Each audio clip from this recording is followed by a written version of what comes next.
But if you want to live with a meal, it's not.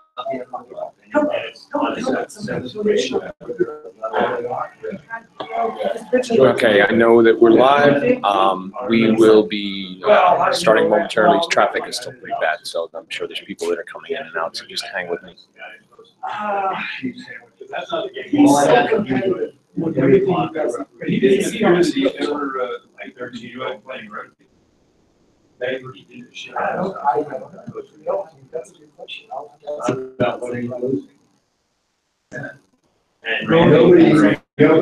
No coach, no high school coach, junior high coach. How many of you are going to be professional work? All of them. Yeah. Have a sandwich. Really hungry?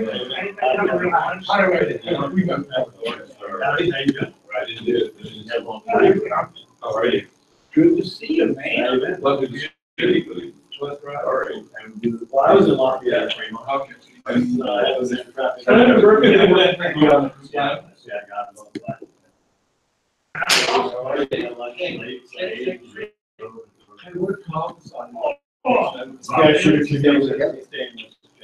We should have. Except I was like really paranoid about getting here early. I can't believe it. People can get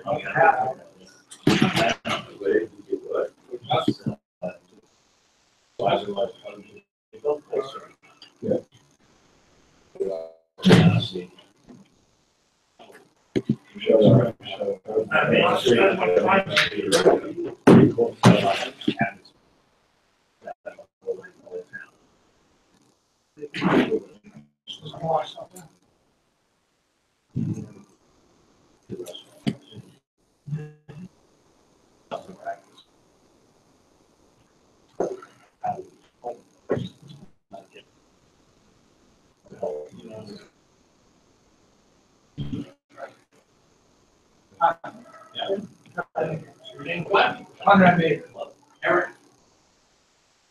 First time here. Yes. All right. Welcome to the block. Oh, well.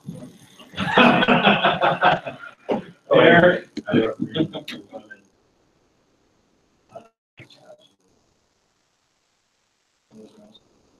So, that's cool.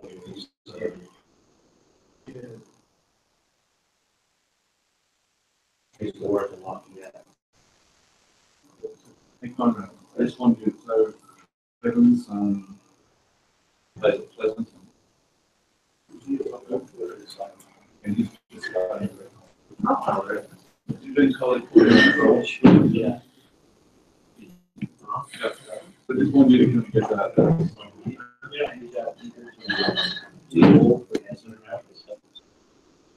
I know that there's one viewer out there. We are just waiting for some more people to show up because traffic is really bad, so just bear with us.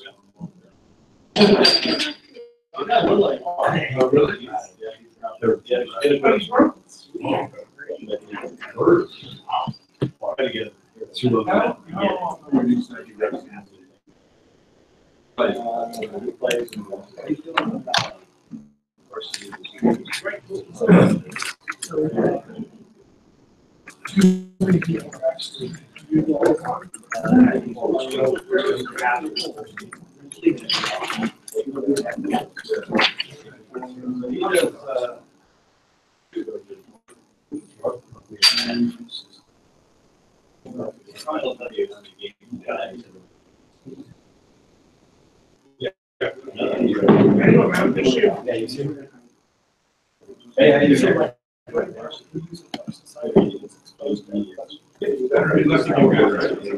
Oh, yeah, they try not to embarrass any of us. I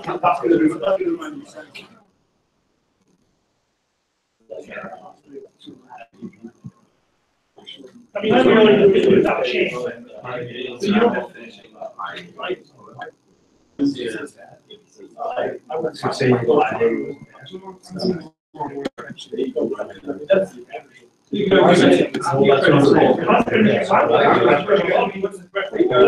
Yeah.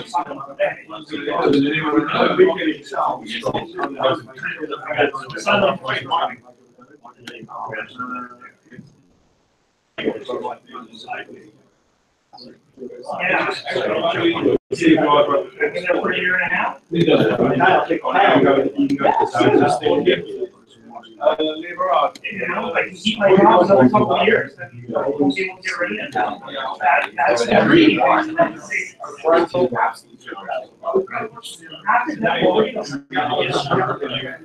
Academic freedom does not exist, my friend. I'm sorry. Not even with tenure? Tenure is fast becoming a things that you hear about in the movies. My union contract says I can survive 2.5 more years. Yeah. I'm in. Yeah, man. Lee, are you going first? You get to be Eric. I'll never be able to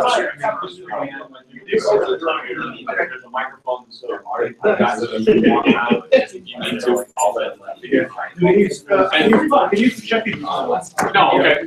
And so let me go down here. I put all of the links in this page, so everybody can access it online when they get to it. Okay.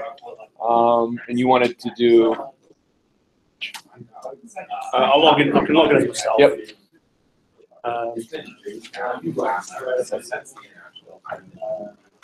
And I brought these. So when you're looking, it's kind of goofy, but you're seeing right now. You're seeing what's on the screen. Okay. Okay.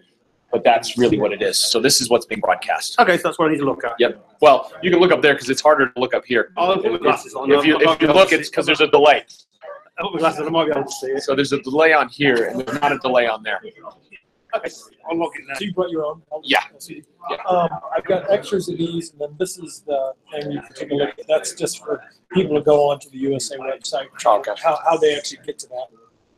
Okay. So I just ran some copies of both of those. Oh, okay. And So if I- we can.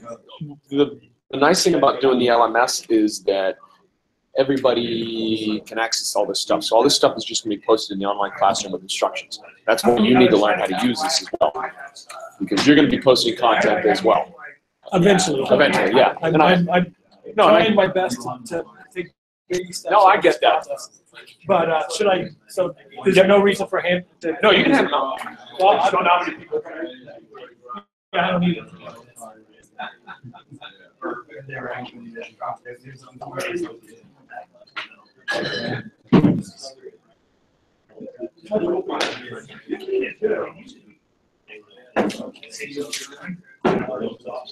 Guys, we're going to get started here pretty quickly.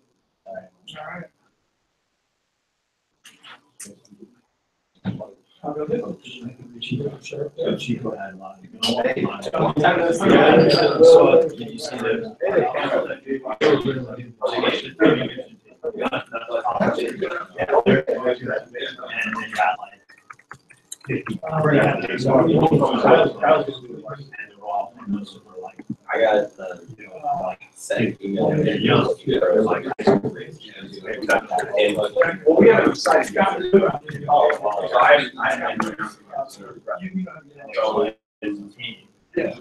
thought this was going to be on now, so Kyle was right there.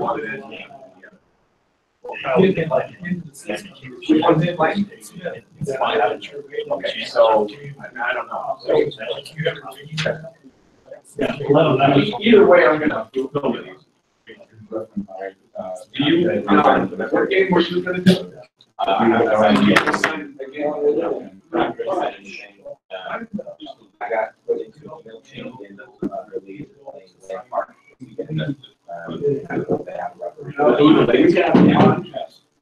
You want to have the Kyle see you? Whatever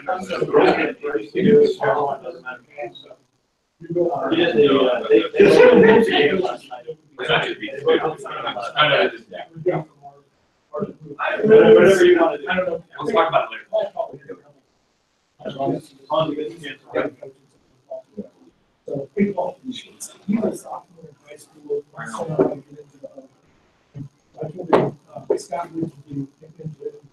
Have you got into the signing up? Who's right? Yes. You are in that. So you're available then to start taking. Is there on cleaning the tables here? Besides the five games. What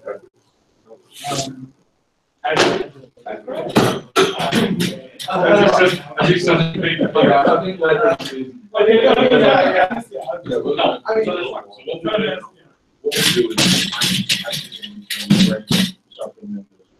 do is college.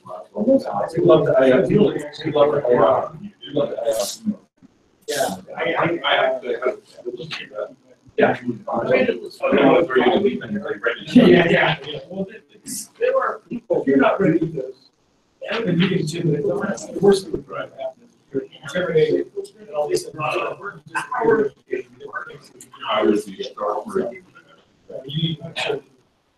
Oh, what's the internet password? I'm sorry? Internet password. There's a guest Wi-Fi. Which doesn't take long. But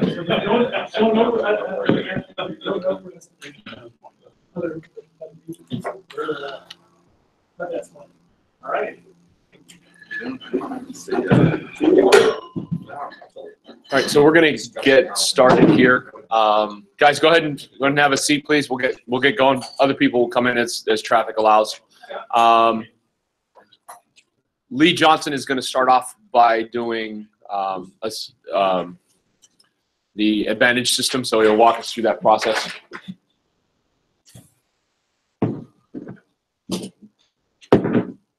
I got two handouts real So quick. if you want to, This is from the you can put that USA on and walk website. around, and I can And this do the is- screen these are if you all want to the control. tools that you Okay. can actually go on to. It's all self-explanatory. The website's pretty complicated, so I taught you exactly how to get to that. And then this is all the new laws for 2017 or 18. So you can take a look at that. You know, maybe most copies of that stuff. There. There you go. Do you have that electronic copy of it? I do have electronic. Can you send it to me? And I'll just put it in the classroom. Yes, I didn't bring my. You don't have your laptop? No, I look at a Mac computer at home, and that's what it is with stuff. It's like it's a big desktop, you know? So it's not like something I can unplug. No.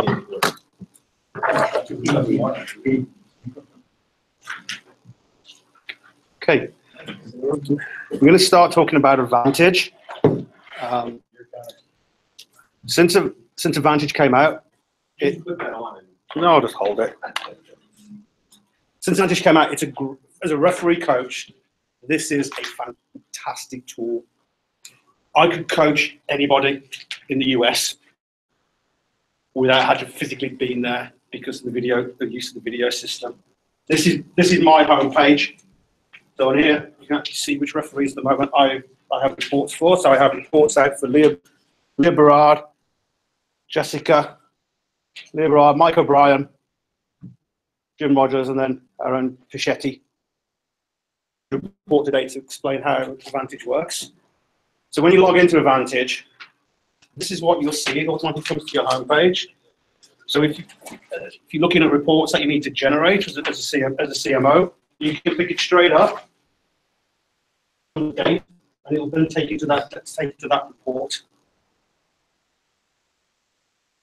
The referee has to do a lot of work initially before the CMO can do the report, and we'll go into that. It's essentially the referee generates the report. We'll show you how it's done, and then you upload a video. I don't have a video available, that's why I'm going to use data shares. What we'll do, we'll watch about 10 minutes of the video. I've got Dave's playlist from when he did it, so we can then go in and you can show you how the report builds out. You have to do what's called tagging or coding within the report. So if there's a scrum, you have the time the scrum goes in, you have the time the scrum goes out. If it's a reset, time in, time out. Penalty, time in, time out. What was the penalty for? So you put in notes. If anyone's watched the video that Paul put out last week from Richard Everett's presentation, if you haven't watched it, watch it. It's really good because it goes a bit more detailed into the system. And there's a lot of competencies in the system that the referees have to try and determine whether they've hit during the game, which we'll look at. And then the same competencies are there for the CMO. And when the CMO is writing the coaching report, they have to determine whether the referee that's hit this, because the CMO watches the video as well. The CMO can also have their own playlist. So when you have the video, you create a playlist of all instances that happen throughout the game. I think on the top one for Leah Barrard, she's got 31 or 32 instances on the playlist, because you need to basically capture everything. And when we go in, you'll see how it works, and it is pretty good. And I say, for me as a referee coach, this has been a game changer. It means I can coach more referees. I can coach national referees because I don't need to go and see them. They get the report. Richard Every sees the report. So does Amanda Cox. So people can see them. So certainly with national panel selection, it then helps them if there's anything that they need to look at for national panel. Can you explain the process? So when you get somebody, you'll watch the game fully by itself without any of the referee's comments first, or Yep. we look at, and then you'll tag what you think is appropriate. Yep. And then you'll look at theirs, or what? No, I tend to watch the video. You do me a favor, when there's a question, I don't know if the microphone is picking up the question, Hold it out. so just kind of rephrase the question and then move on. Okay. Process. The referee will do all their tagging. I watch the video from start to finish. I make my own notes as I'm going through. I then go into the video.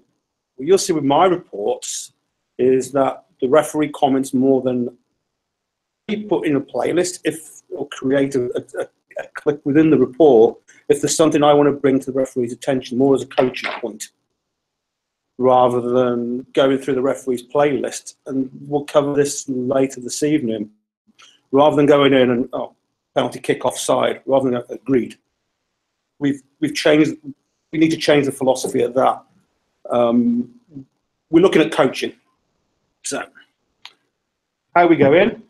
So what we do, to start off with, referee will log into the system, get a new report. This then generates the report. As you can see, because I'm logged in as myself, it's automatically putting me here as a CMO. If any one of the society members logged in, if they're not listed as a CMO, it will just leave it blank. If they're registered as a referee, then it'll just pick up the referee and there's no CMO, and then the referee can assign a CMO to the report if they have a CMO, if they have a coach. So what we'll then look at, I hope I can get it over. You scroll across, Paul. Is that, How do you scroll across on this? it's, just grab it from the top, 2 fingers. No, it's not. Well, Just So you want to, You need to go further across. okay. So you come up here, Oh, got it. Do it. click, and then drag it. Okay. Okay. Thank you. So the referee right now is noted as Andrew Stockton. So we'll leave the referee is Andrew Stockton. I don't think you have to choose a referee. I don't think what you do when we log in, this will, because my username is registered against NorCal. Right. It gives me the list of referees who are within the system registered against NorCal. So just as a note, if you register in NorCal, it will automatically come in. So me as the NorCal, I have to approve that assigns this. So if your name is not in there, it means you have not done this. Now this is a free service. Well, it's not a free service. The society's paid for it, but we need to get referees using it. So as an example, to this weekend, and that's why we got to figure out who's going to referee. But this weekend I'm going to video because we're going to use solo shot and start using that more and more. That's got to be in there. Okay, so we've got to get the referees in there. And the registration system is fairly easy. You just register as a new user, and you choose your society, and it'll navigate you to the right page. Then I get a notice saying I authorize this person to be in that system. Once you're in the system, then your name comes up there. So you notice, yeah, that's it. That's everybody who's in there. So this instance, fortunately, Andrew, we're going to choose Andrew Stockton as a referee. Add in names for AR1 and 2. It could be club, If you're a team of 3, you can write in the name, type in the name of the ARs. We can leave it blank. You can write in the. You even get to choose colours, depending on what you like for the teams. So here you can put, you can put in A. You can put in B. You can choose what competition it is. Men's D1. Type. To pool game. And then match level, you can choose. And D1's match level 4.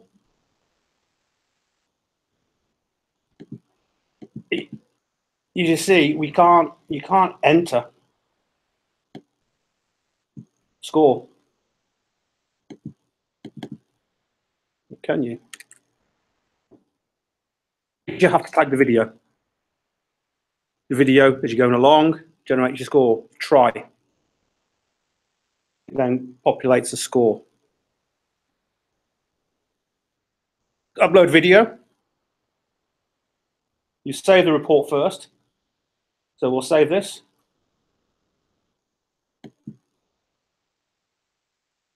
The report's then saved.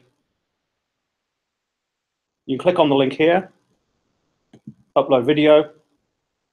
You can either drag and drop if you have the files on your laptop or on your PC, or you can just click there to upload the video. That'll then pull the video into the system. This is the referee doing all this before it gets to you. Yes, the referee's responsibility is to create the report. They can generally want to do this before the game. So if we go back to, we'll go back to And all the tagging of the tries and the. It's done by the referee. Yeah. Yeah, so we'll go to home because I need to put a date in. That's the beautiful thing about the system, is it does require input and self-analysis by the referee before the coach ever sees it. No, I thought I'd created it. Members. So let's go to. Is there a back button at the very top? Show? No, we just go to Stockton. It should be there. Okay.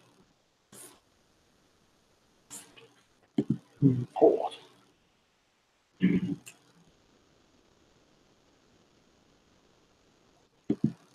A, B. What I need to find. Lee, can you pull it from YouTube? No, you can't pull from YouTube Okay, so because YouTube's an embedded is embedded video. You can't pull the link. You need the file. you need the raw video. You need the raw video.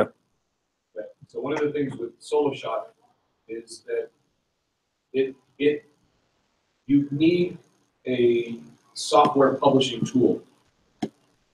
Mac has their iMovie. It needs to code it. And I've already done it with one game, Go all the way over, there's a back button. but you need to code it and Yeah, didn't compress it. save it. Once you compress it, it'll compress it to Turner's match or film it. But I converted it to YouTube, so you need the raw footage for it. Okay. Yeah. So we've now got the date in, so we can save the report. Report saved. It's today's date. Click on the upload video. That then enables the video. What we can go into now is I can show you a video that's been uploaded for Dave Pachetti. We can watch, say, about 10 minutes of it. Then we can go in and I can show you how the referee needs to then tag the video. Time in, time out, whether it's a penalty, whether it's a free kick, whether it's an error. When the CMO comes to do that, what Richard Every has requested is that the CMO doesn't put on penalty kick. Don't add, because all that happens, it will add into this count here of how many penalty kicks. So when CMOs are going in there, CMOs just want to basically make a comment. It gives you the option to make other entries, but going from Richard Every, please don't, because it then messes up the referee's report because it increased the penalty count. You can increase the number of errors. and he just don't want to see that. And that's what I didn't do before, was publish a report. If we publish the report, it'll then appear in Advantage as a report ready to be done. So you don't click publish a report until all of the video is uploaded and it's been coded. Correct. Because the report won't sit there. Or, yeah, you basically, what the referees I'm working with are doing is they go in the video, they're going in, they're creating the report, putting in their creating their pre-match and the report. Then after the game and they get the video, they're then uploading the video links. When we come down here, pre-match, focus. The referee, ideally before the game, week, a couple of days beforehand, will put in comments here. So I don't normally do this.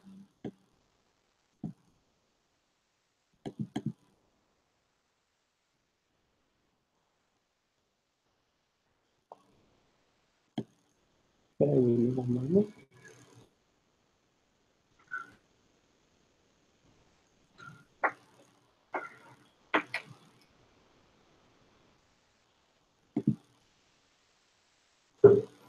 That's the one it saved. That's the upload link.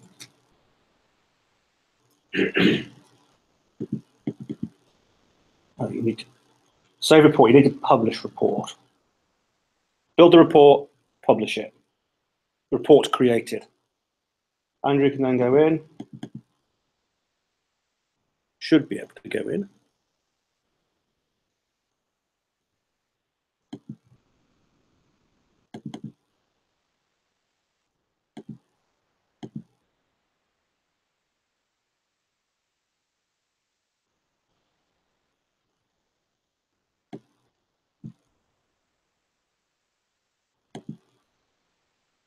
Oh, it's because I'm the CMO.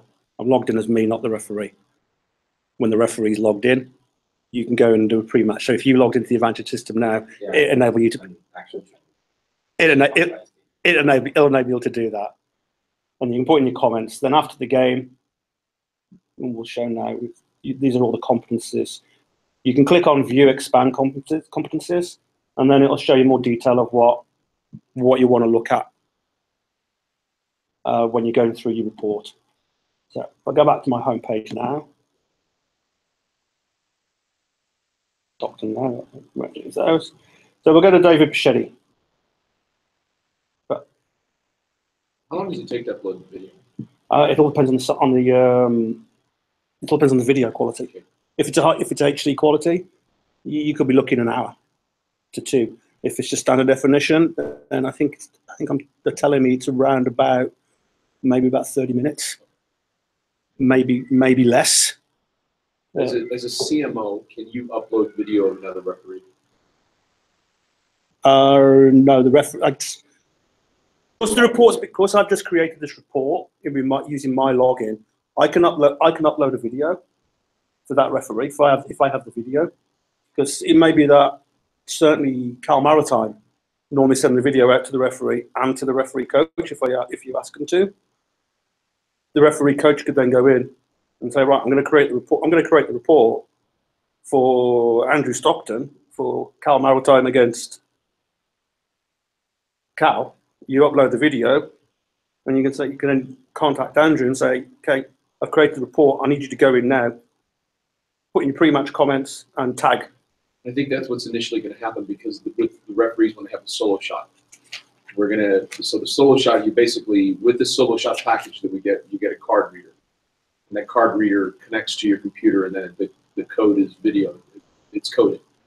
Then you, as a coach, would have the code, unless you give the whole system unless you give the SD card to the referee, and then the referee can do that. But we'll have to work on that.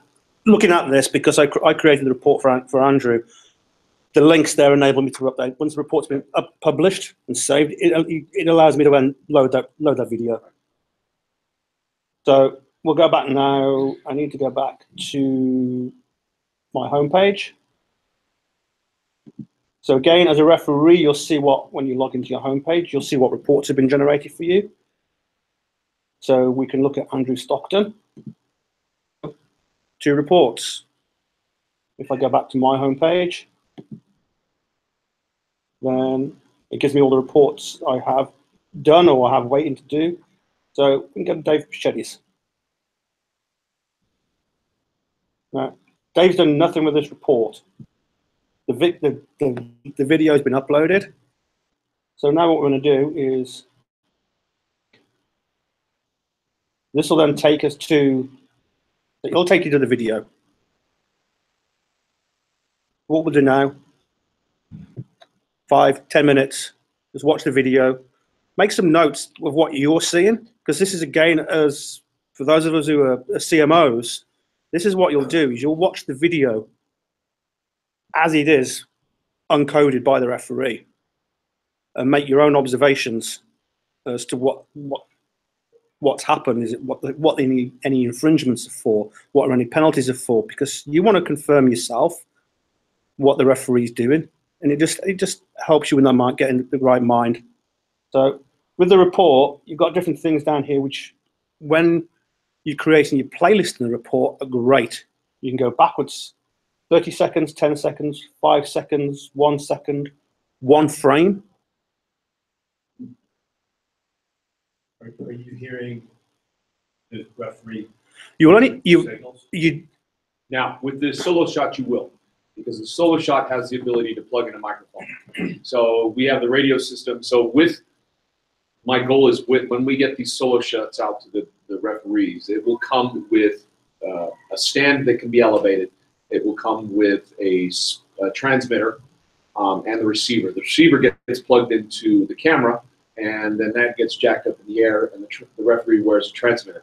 So when I filmed Jessica the other week, she had a transmitter on, able to pick up the video in the camera. So you can see that from it. And so the dilemma with the audio, because it's audio, there's a lot more bandwidth. It requires a lot more upload issues. And that's just the dilemma with having any kind of video. But you can get good audio from it. To answer your question, is the videos I'm seeing generally no, there's no audio. You only get any audio that's picked up from whichever camera's there. And just out of curiosity, are you also going to the games and once in a while, like using both the video and your eyes to ears to hear out of the reports I've done on there, the only report that I was physically there was Jim Rogers in May at the Varsity Cup final. Apart from that, Mike O'Brien's game was out on the East Coast. And Leah Berard's, there was one in Seattle, and there was one in Boston. It was at Beantown. Yeah, and I just did a video of Phil Aykroyd last week. Same issue. You pick up the ambient noise, but yeah, and that's the benefit of having this. As long as you get video and you get it mailed, you can have a system. You can put it into the system. So this allows, the buttons at the bottom just basically allows you to move backwards and backwards. Then you've got play, then you've got the slow motion, and you can go fast forward. So we can come into that when we look at creating the report, creating the tagging and the coding in the report, which again, this is what the referee will do. So it's important for the referees here and those who are watching to understand how you can go forward. And you can go literally slow forward, just 1 frame at a time. It's, for me, again, as a referee coach, being able to do that in some instances has been hugely beneficial, because it then helps me understand what the referee's been doing and why they've penalised. So we'll watch about, say, 5 minutes or so. So this is Cal Maritime against Cal. At Cal Maritime, and it was on 1st of February. I was actually Dave Pichetti's CMO at this game. Also, this is not this most recent one, because he's asked me to do one as well.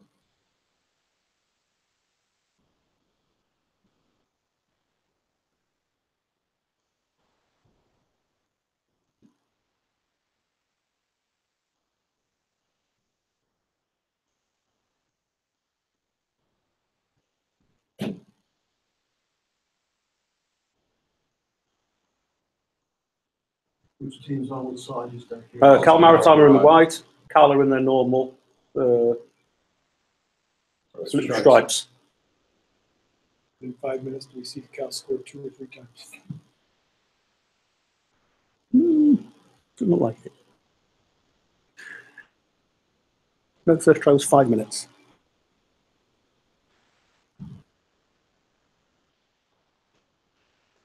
Is there a timer on there somewhere? You can fast forward on this. In the video, there would be. The timer's there, so when you See the time. when you come to the tagging, because this gives you your time in and your time out. We just pretend we're going to do a tag on something. We will. So we'll take it to when Cal scored their first try. So that would be a penalty. You would go back a little bit. Can you go back just a little bit? So you can choose when. One of the things is once you watch the video, you're going to see instances. You can record them on note paper that things happen, and then you go back in and code it. If you find what as a referee, because I've used this a couple times as a referee, if you of your game beforehand, you spend a lot of time going back and coding things and rewinding again. So it's beneficial if you just write the times down that things have occurred, penalty, whatever, and you know the approximate time. So when you go back and code it into the video system, back to the time frame, and you just hit the times. So you watch it once, take some notes, record events like scrums, lineouts, record those times, and then you go back and you tag them. So you watch it once, reviewing, taking notes, go back a second time, code it with all the events. Just as a side point for the referee, when you review, as I think Paul said, you review the video, you make your notes exactly the same as I do as a CMO. When you go back in and tag it, the referees I've been speaking to, they say it generally takes them about 4 hours to tag to watch the video, then go back in and tag. Yeah, 3 to 4 hours. 4 hours seems to be about the norm. So it is a lot of work for the referee. But as I said at the start, this is a fantastic tool for the referee and for referee coaches. It really is it's a game changer because you don't need to have a CMO there. They can watch this video and then do a report based on that. The PRs, they should be able to do it if they so choose. They should be able to do a PR. So they can go down and they can do all that timing exactly. So it's going to be getting into the system is going to be for the society is going to be a huge benefit. Now, I used to, when I was pushing to make national panel and then make national panel video on game, I would do a self-analysis. And the self-analysis would be basically the same system, but doing it in a spreadsheet. And the spreadsheet would know what it was, penalty kick, scrums, whatever. But I didn't have access to the video to code it. The big benefit of this thing is that once it's all coded, then you can just pull up all of your, if you had an issue on the day with scrums, you can pull up all of the scrums at one time and watch them, one after the other, and watch the progression of how things went wrong from beginning to end. You can watch your penalties and look at your variances in terms of how lenient you were at the beginning and then compare it to the end. So that piece of it, being able to pull out issues that have occurred is hugely beneficial because then all of a sudden you can watch it and see the progression. The other thing with this is going back to the self-analysis. Is if you have a video available, particularly if we solo shot now, is you don't have to have a CMO on the report. You can leave it blank and just have it as a referee. A lot of the national panel guys do that. They just have it as themselves, so they can always go back and then review the reports and pick up their trend recognition. So again, you don't have to have a CMO to use this. You use it for every single game you have a video. Great tool to play.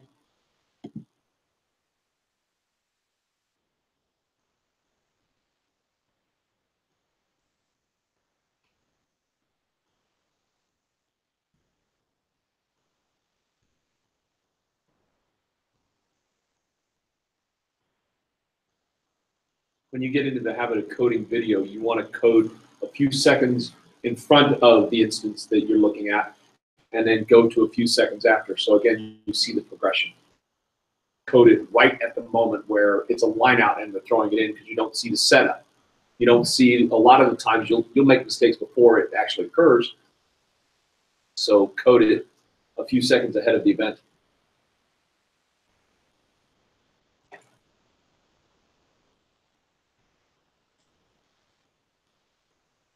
It was a scrum collapse. Scrum collapsed. Can't see why, because it's so far away.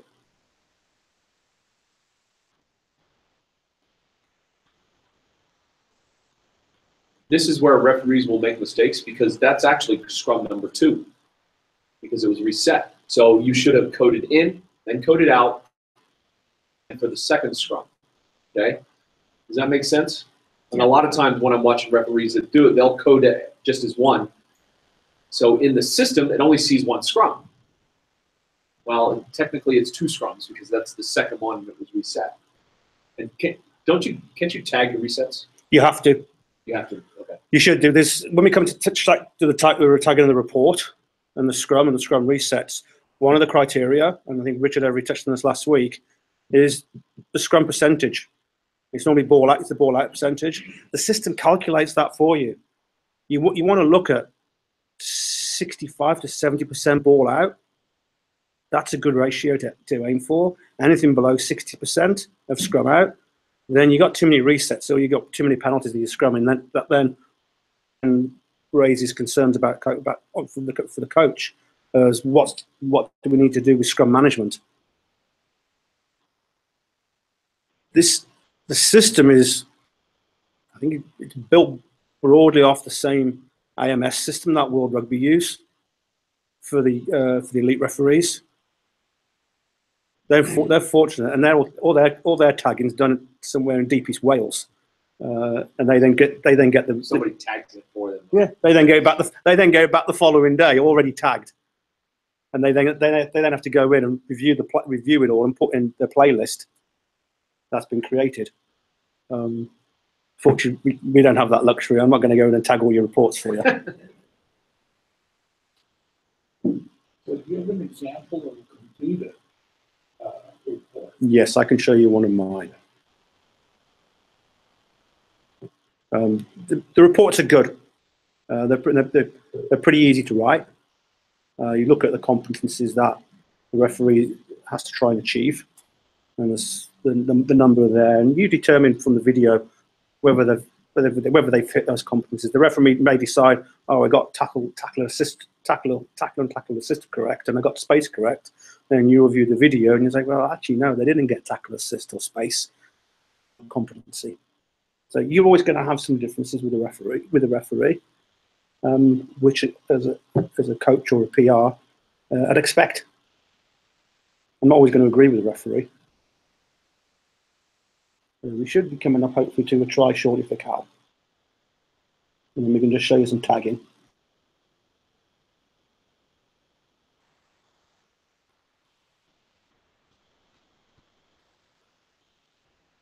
Now he's playing advantage from that. You would tag that as an advantage, correct? You would indeed.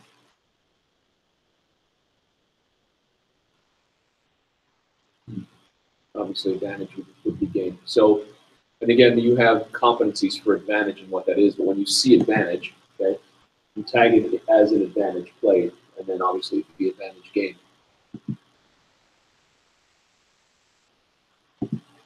Okay. So watch the first try. What I'll show you now is where you go back and tag it. So we'll go back to the report. Here's a report. What the referee now has to do is the referee then has to go in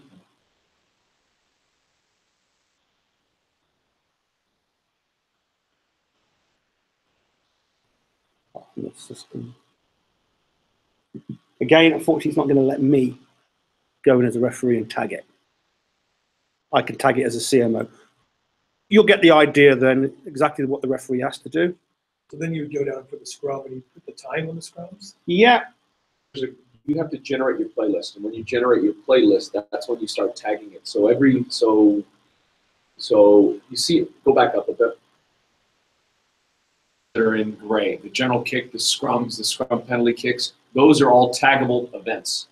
And so when you have a video clip and you tag it, it's going to have a pull-up, a drop-down menu. You choose penalty kick advantage, okay? Or PK advantage, excuse me. You would tag that as PK advantage. You would tag it, time in, time out, and you would call it PK advantage. And it would come in and it would start to numerically identify those things. You can see here, PK advantage.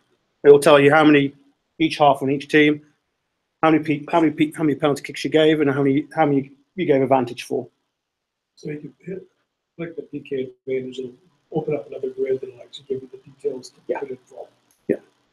So because I'm logged in as me rather than a referee, I can't create the playlist for the referee. I can create my own as the CMO.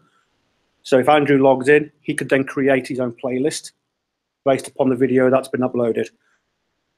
As a referee coach, we'll see the report from the referee completed. I can show you one that's been completed by a referee that's waiting for me to do a report.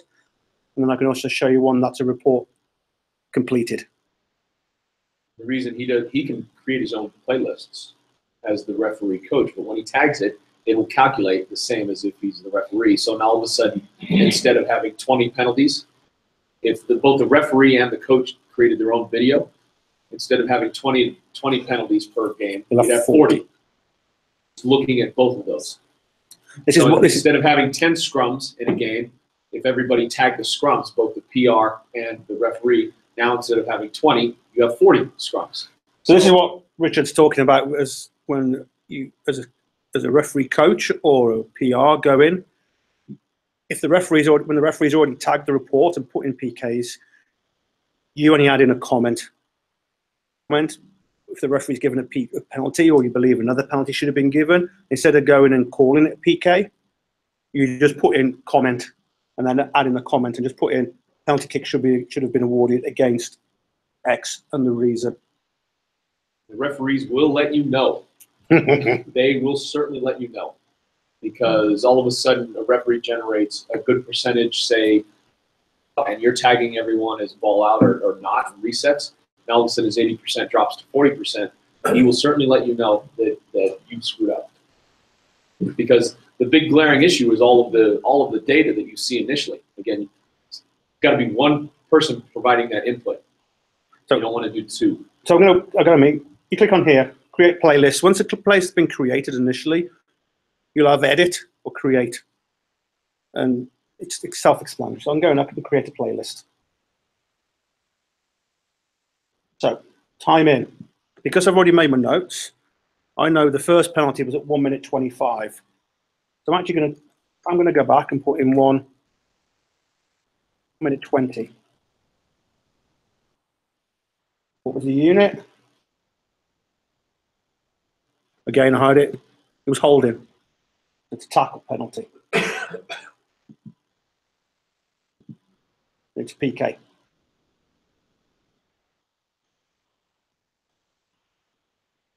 Then I'm going to go to, so then we'll start that. So we'll start that and we'll play.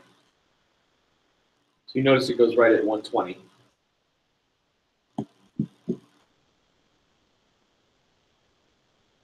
This one hasn't. Oh, it's gone to 120 because then I need to determine. So we fit further into the game. So let's do 120, 320. 3.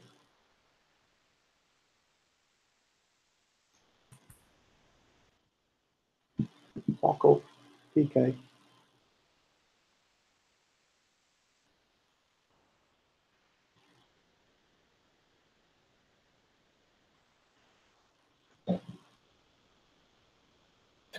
I don't think it's going to change that screen until you hit add, and then it'll move it up. So you go 320 and then your timeout.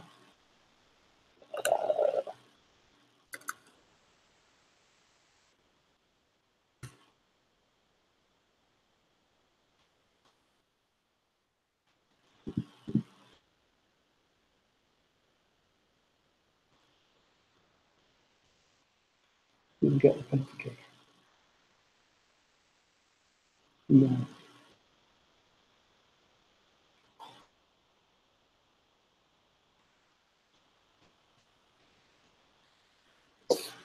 $125.5.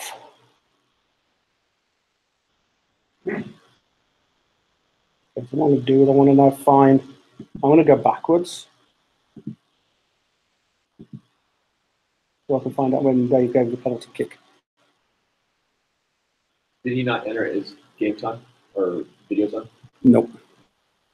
He ended it as game time. This, you're going to want to do video time, not game time.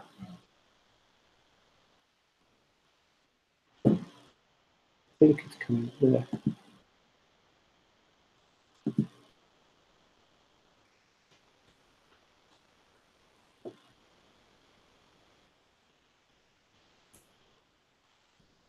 Okay, we'll hold it there.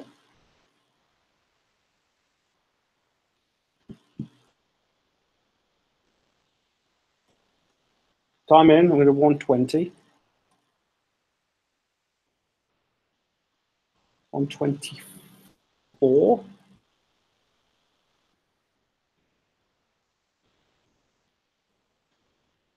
And 24. And timeout will be 120.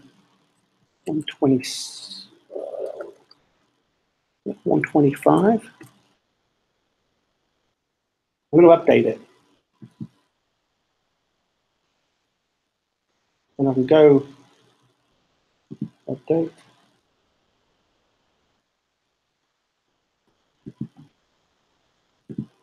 No.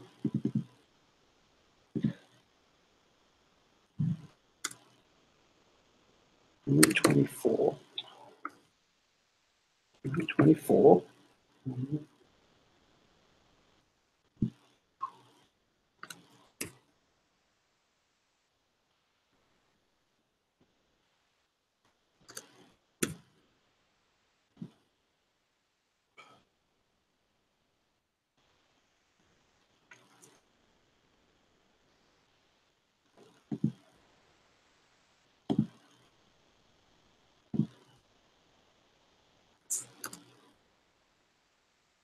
I'm out. 125. Select unit. Tackle. PK. Right.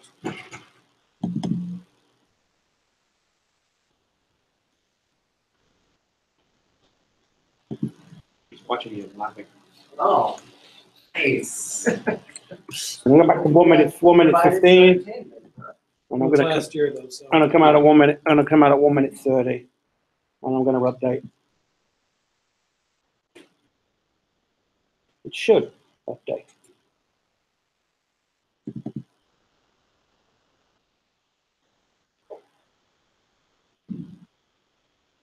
So you notice down at the bottom, you see the 124 and then the 125, and then eventually it'll update. But that's essentially your playlist. I'm going to remove that. I'm going to add it from there. You should have coded this game. Yes, you should have coded again. 125. Lazy. Tackle. PK.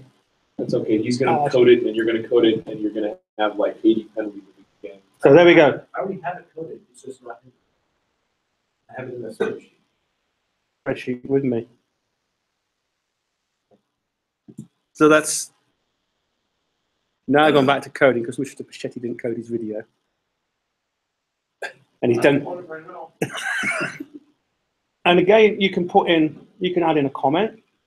You can go in here and see for comment. And the comment was in this instance, it was gold. Gold holding on. So gold, ball carrier not releasing.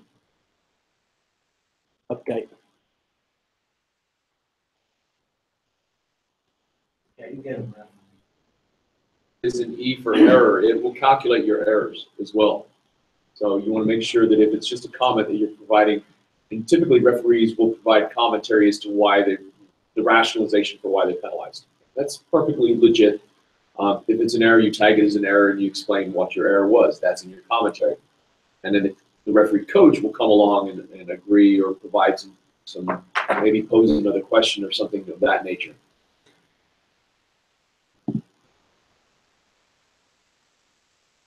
Never this slow. Hmm? Never this slow. Oh, sorry, it's the Wi-Fi.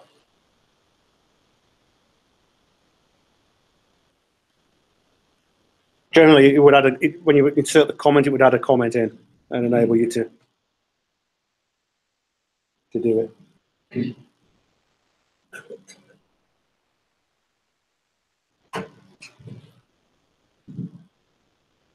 Yeah, that's taken care of. Report. I'm going to just show you briefly because we created one penalty kick. It's then got the penalty in there. Penalty 1, and it comes up with the area it was in. And it was a tackle penalty. Now, unfortunately, I know from this game, as I was there, how many penalty he had at the tackle in the first half. Yeah. The internet's a little slow. So the tagging is exactly the same for anything. You can go back in now. This is what I was saying earlier. Sheddy goes in and codes the video rather than on his spreadsheet. You can then go in, tag the video. I'm down as a CMO because it wasn't me there. I can then go in and report for him. But as a CMO now, you can go back in, you can view your playlist or you can edit. If you want to view it, it just comes up with a whole list. It'll come up with a whole list of everything that's coming. You can go back to the report. I'll go and you can click. Let's just go back to the report.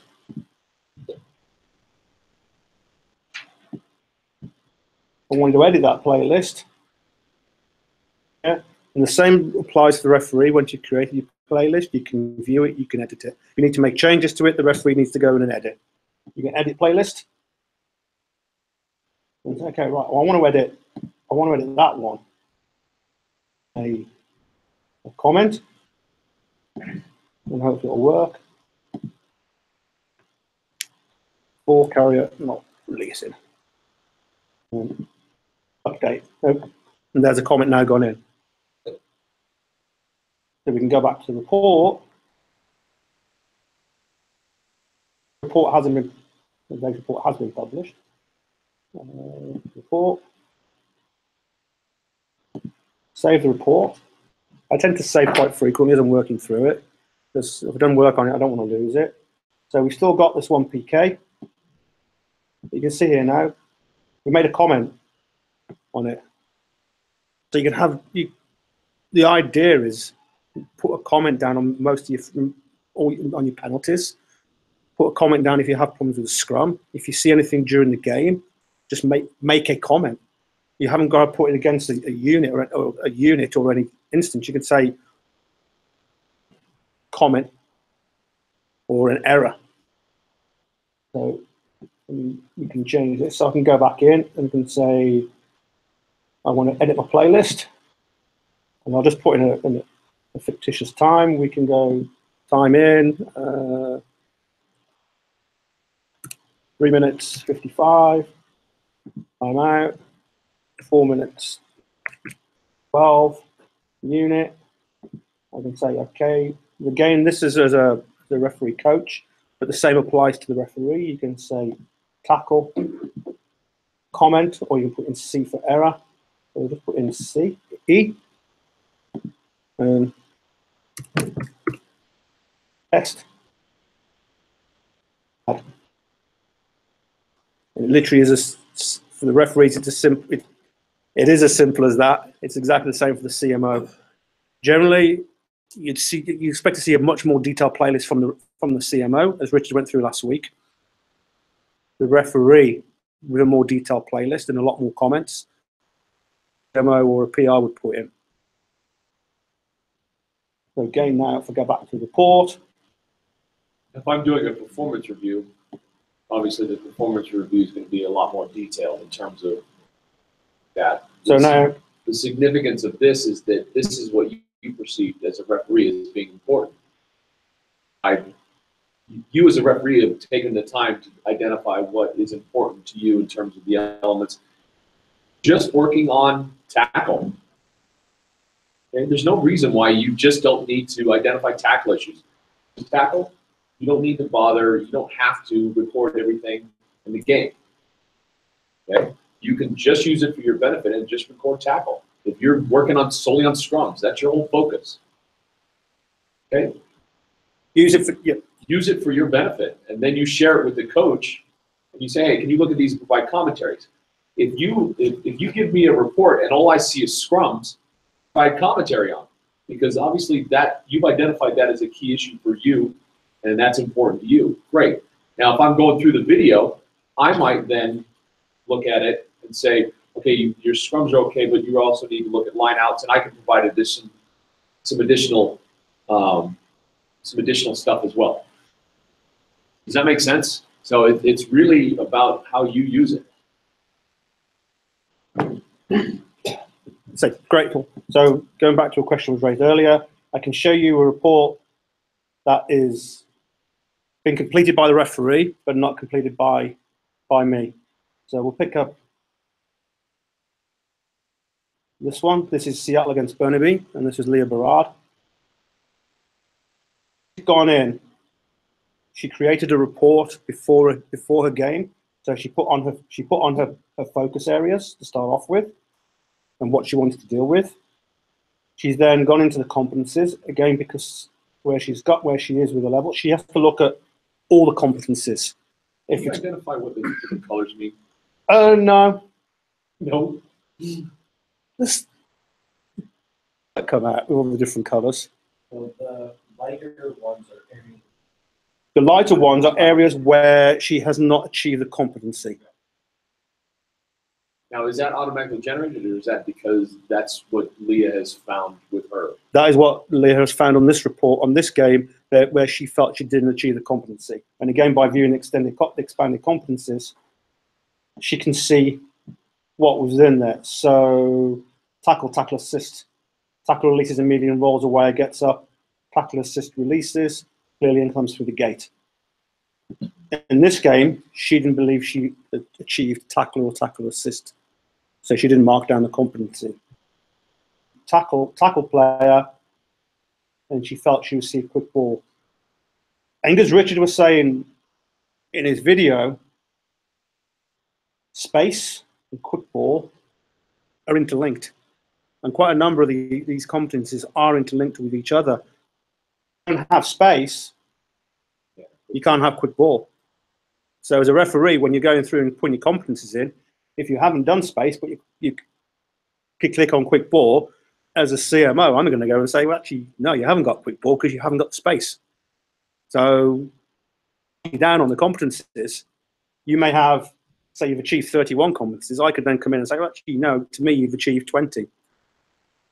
So this is where it's a great learning tool. So this is Leah. So Leah's done this. So she's then gone through. Referee then after the game, and after they've done a period of self-reflection.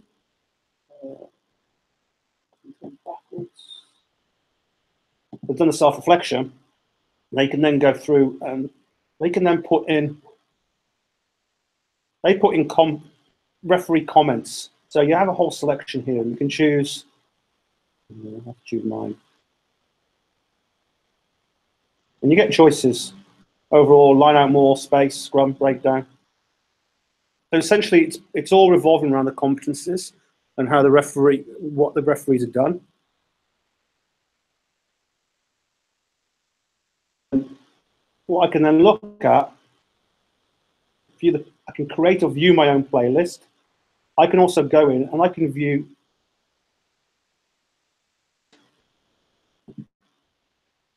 So I can go in and where we got a whole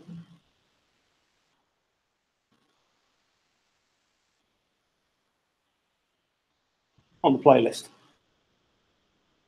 Again, referees, you need to tag conversions, you need to tag penalty tries, drop goals, any scoring event you have to tag because that's the only way the score is going to be built up within the report. You can't go in and just type the numbers in. You need to build the report.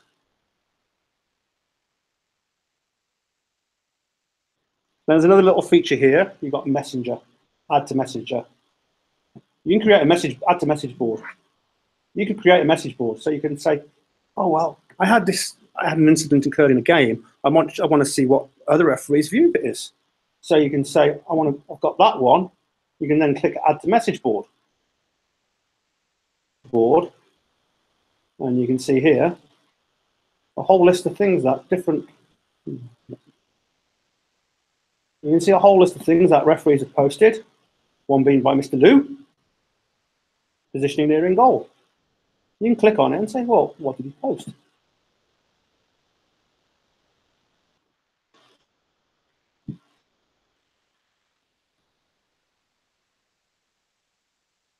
And you'll see sections of the video, and then referees or coaches can go in and then put down what they believe was right, what was the correct decision. So it's a good tool there for the referee then to reach out to other referees, to reach out to other coaches and get information. For someone to show you a completed report, again, unfortunately, I'll go to Leah Berard.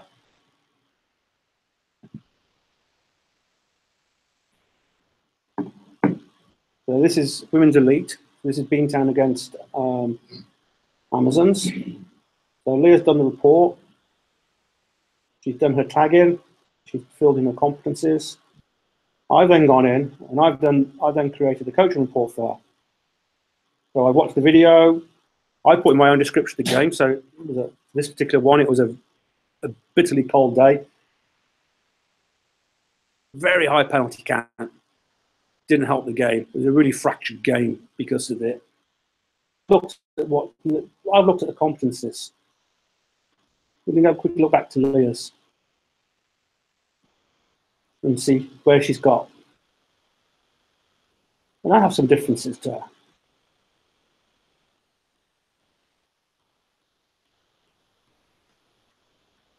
I'm saying you haven't got quick ball, Leah. She felt she had quick ball. There was a high penalty count around the tackle area, and there wasn't a lot of space. The breakdown was really messy. So she's telling me she got space and quick ball. I'm saying, well, actually, there wasn't a great deal of space.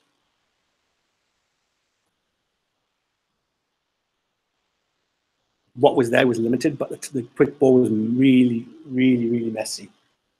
And then I'm going down, and this is when I then put in my comments. So scrum, I picked up on the scrum, breakdown,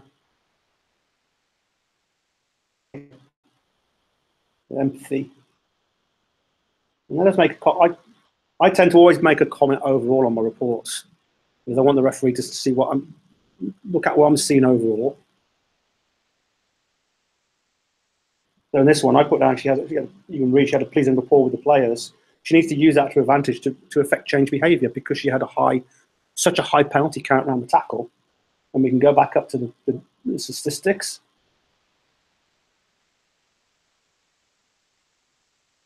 The 25 penalties, 17 were on the tackle. And you can see 11 of those were in the second half. If you think that you have, and it goes back to the idea of kind of an understanding. You got that many penalties at tackle. You think you can have a quick ball? That's really, and you could actually look at the numbers, and you could look at the statistics of the game just from there, and you could start to see some of the patterns that have evolved. Okay, I got one. Okay, I would venture to guess that yellow card came in the second half. It did, and it came really late in the second. It came really late in the second half. She put down. She's trying to referee through foul play. She shouldn't referee through the foul play. It's in my comment there. Given a large number of penalties at the breakdown, issuing a card would have been justified. Don't put yourself in a position to manage through foul play or repeated infringements. Deal with them straight away. So I'm giving her the coaching advice there that she needs to do. Next game, which is at Seattle Burnaby, she actually went in and did that through it. So I've had discussions with John Clavin, who watched that game for me and come back with some comments for me, is it really helped. A lower penalty count in the game, even though the weather was even worse. Game, it was in Seattle 2 weeks ago, and it was just throwing down with rain the whole day. So that is a complete report. We can give you playlist. I think in this instance, I created a couple.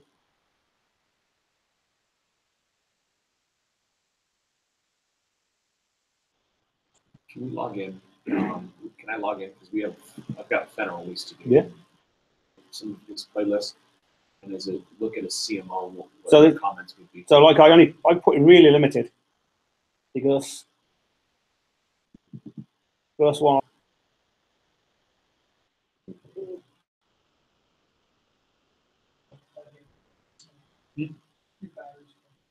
Oh, thank you. My internet is really slow. It's really slow. List, and you could then view your playlist, and I could show you what I'm picking up. Okay.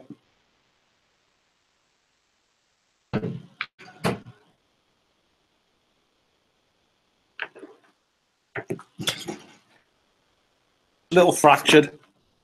The internet's not great. Has anyone got any questions on Advantage? I mean, literally, once you get into the system and start using it, really straightforward. It's literally just that initial and doing your coding of the report and tagging of the report, and doing your self-analysis on the report, self-analysis. If you have a CMO, assign a CMO. If you don't, use it as a development tool for yourselves.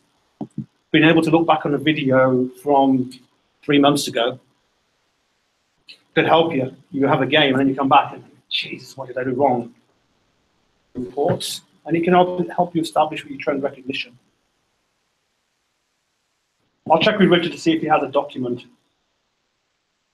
that he comes out. I think he set a train when he launched it. He had a training session. He did. Yeah, and I've got a PDF somewhere. I can. And we can issue that out. It will help the referees understand. And again, this came out originally last week. On the colours on here, green means the competency's got to be hit. Which grey means they're working towards it.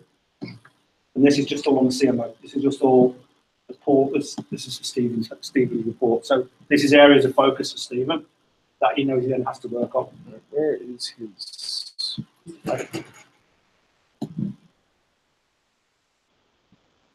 All right. So this is. Has he coded it? Yeah. He's coding it. All right. So we go up. But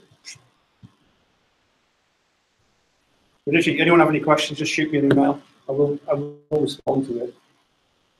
But to me, as I said, this system is a game changer because I can coach any number of referees anywhere in the country as long as they have a video in there. You see it? We have one. We've actually. So I've got one. We have another. We haven't purchased, but we have money, and the board needs to decide. Decide how many solo shots we're going to get. Right now, the idea is we get them in the hands of the coaches, and then eventually we get enough to, and we want to get them in hands of the coaches that are coaching week in and week out. So it's Lee, it's you, it is, you know, whoever. We also want to try to encourage programs that with referee coordinators. Okay, and what I hope to have happen is we can possibly use the funding from the Dave Williamson Scholarship to purchase a solo shot, the programs who have referee coordinators, with the assumption that you're going to be coaching referees on a week in and week out basis. And that's where we get that's the game changer, because those are people that are going to have that young development for a long time. Plus, it helps with the KOT. We can get them out for the KOT and actually work on it. So now all of a sudden we have 5, 6 solo shots at the KOT. So we have to come to decision, and I'll be meeting with the committee for the Dave Williamson to figure that out. But right now we've got myself, you, Neil McDonald are the referee coordinators. Yeah. When is the KOT? End of January. 28, 29.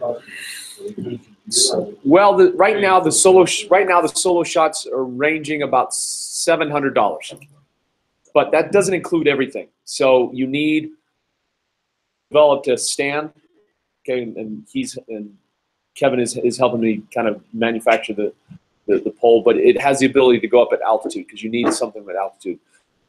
You need something. You need to have and there's other things that you have to buy with it. If you want to have audio, you need that. Have audio that they can plug in. It'll work with any 3.5 millimeter jack, as long as you have a transmitter and receiver, which is beneficial.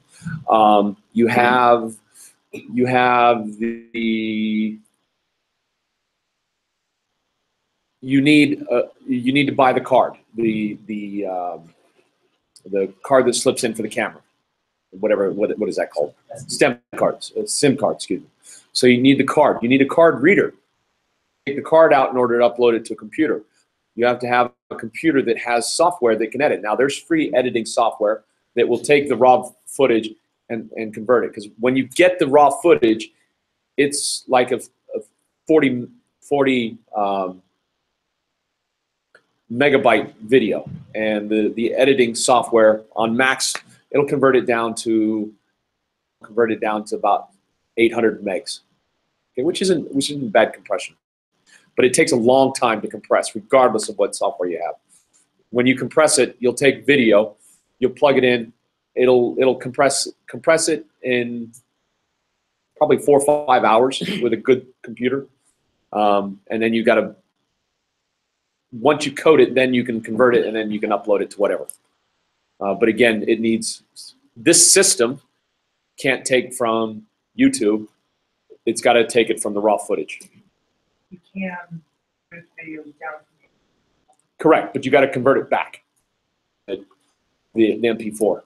Yeah. I mean, when you rip it from YouTube, it'll come in as an MP4. Right.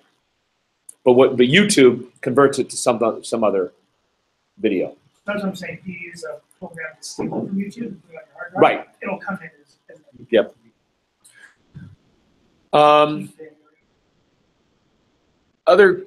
So I wanted before we go on with Santiago, I wanted to kind of show you some things that we're doing to help referee development.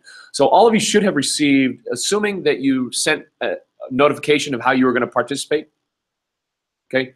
You should have received a document. Now, I know some people received it. Did you all receive a document? That has the ability for you to type in information. So let me just kind of show you what that looks like.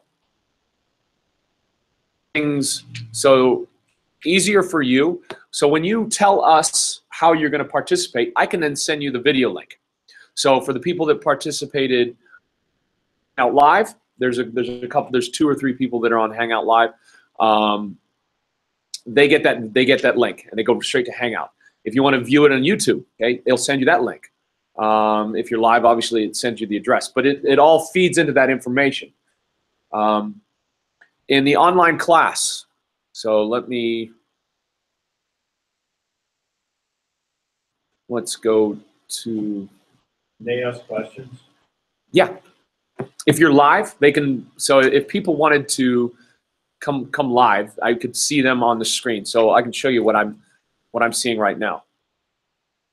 And I'm seeing the number of viewers that are in Hangout. All right. What I'm not seeing are the people that are on YouTube. But they can go in and chat, and they can enter in, hello, stuff like that. So Google Hangouts has the ability to have the presenter and 9 participants partaking in the meeting. So engaging, I could see them on video, those kinds of things. And then it has up to 100 people that can chat. So they can enter in text in here and chat information. So it provides that medium. Plus, this is being fed live to YouTube, so you can then see it in that manner. What are they actually seeing? That just that screen? They're seeing right now. They're seeing everything we're seeing up here.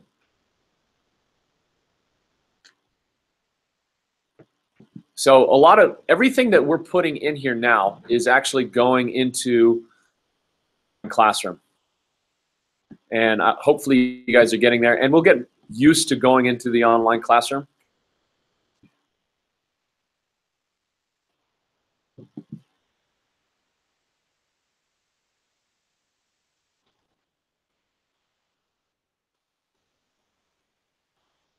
Because I just got an email from somebody, and it was fairly frustrating to say, well, how can I participate in the video?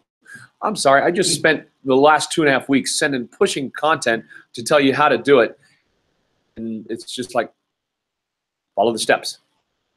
And I get it. It's just, you know, it's technology and stuff. But Bruce, I gotta commend Bruce.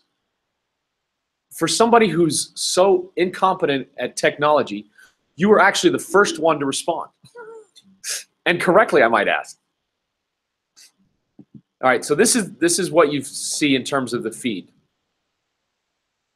All of the stuff that we're presenting here, sorry, you're not seeing it.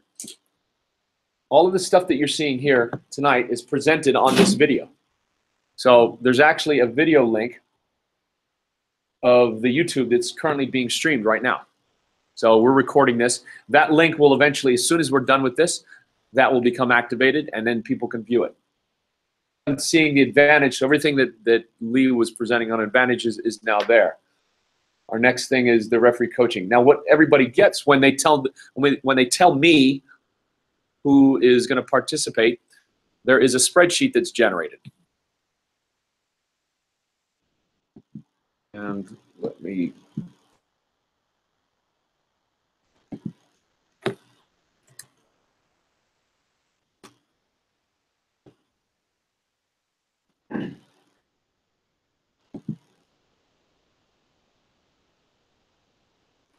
One of the things that we needed to do is do a better job of finding referees that are, we need to do a better job of connecting with the referees that take the level 1 and figure out a way to actually get them into the referee society.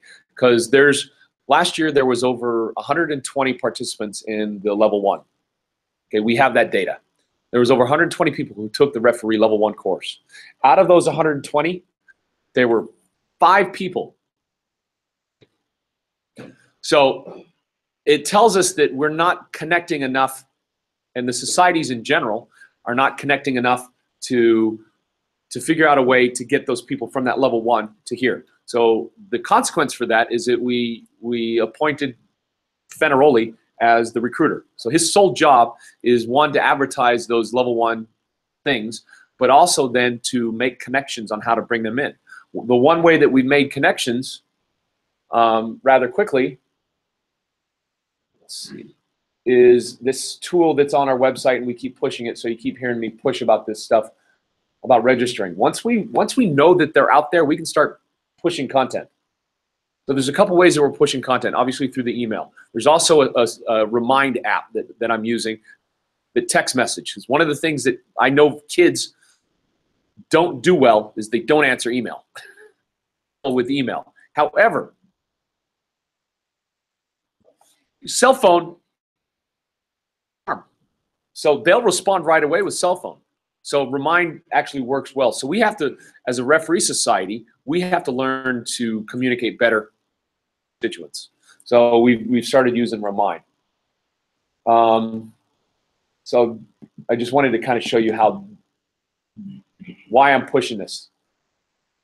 These are all of the referees taken the level 1 thus far, and the number of referees that we've got that are actually now in the system.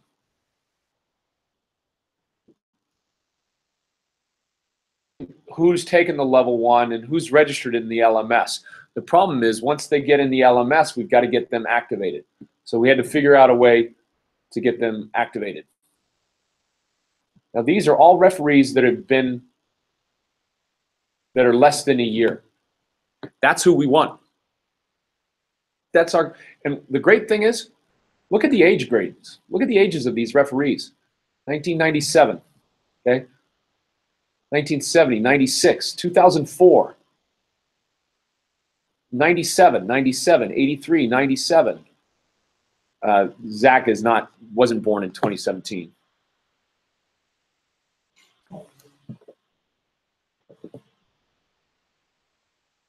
Sorry, but you get the idea, okay? All right, let's see. I've lost my mouse. I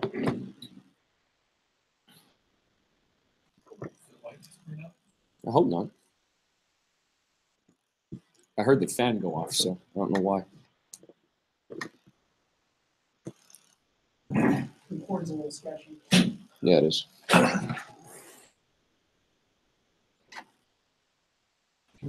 Do you have another one? Well, let's see if this comes back on. I've got a power strip, you know. What's that? I didn't prop a breaker. I don't think anyone. Paul, do you want, is it just plug stuff in? What's that?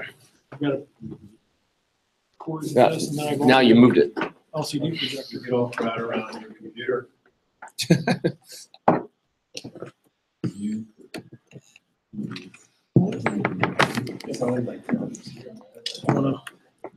Yeah, I think so. Do you want to just unplug this and use this power strip?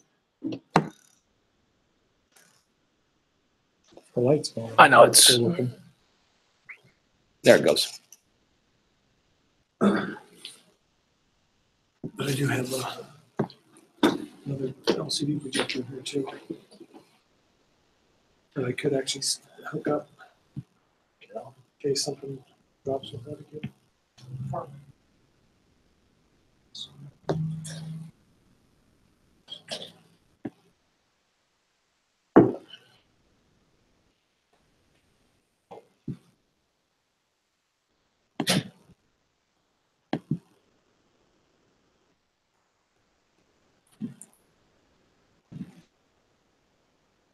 Okay, there we go. All right, so and again, these are the referees that we want to target. Paul, I've got probably 7 that I could have join up, including Conrad, right? So I'm happy to go. No, and that's fine. But again, we got to get them in the system. Once we get them in the system, we can start pushing referee content. We can start pushing referee development. Kids are a lot better at using LMSs and online classrooms because that is the wave of the future in terms of education. And kids are used to it, the adults are not. And a lot of what we're doing is retraining the adults on how to do it because there's a big generation gap between the adults that are not used to and kids who it's the way that we do it. Let's see, where is the one that I wanted to show you is this. This is the training attendance form. This is the data that's telling me how referees are how they're going to take, how they inform me that they were going to do this today. Okay, so we got some referees that you get the option, I'll be attending in person, I won't be attending, but we'll be watching on video. And then what ends up happening is I generate a PDF.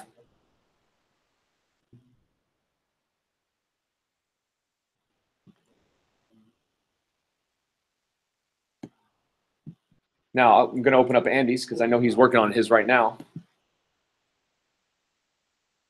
Oh, that's it. That's Lee's, sorry.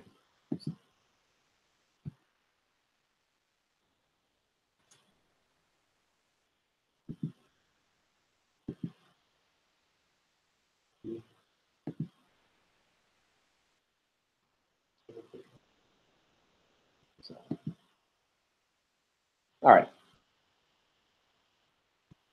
So this is what's generated. It actually gives you the links as to where the location is.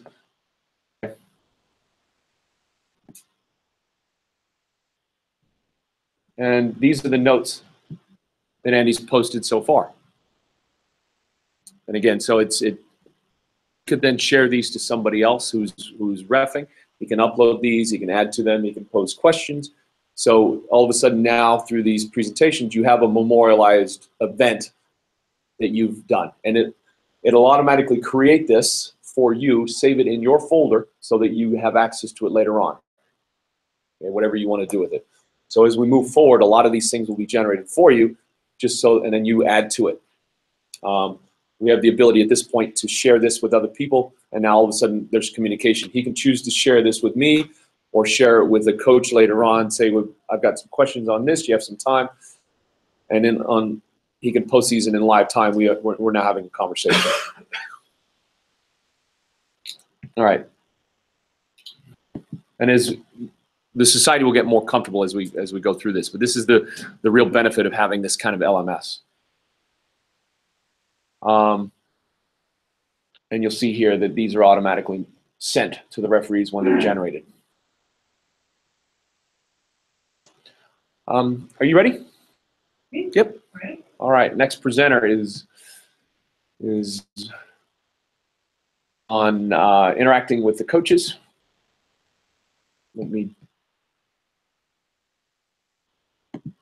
Let's see where. Which one do you want? Because you sent 2 forms. I think that one I was able to edit so that it looks right here. So hopefully it's that one. It might be.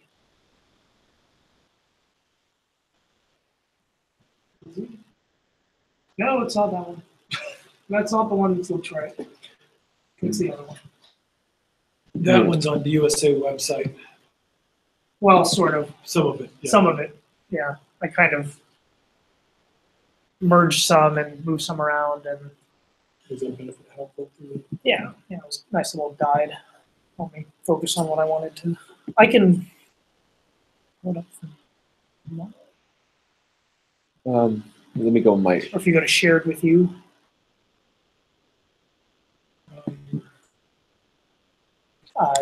They gave it to me as well.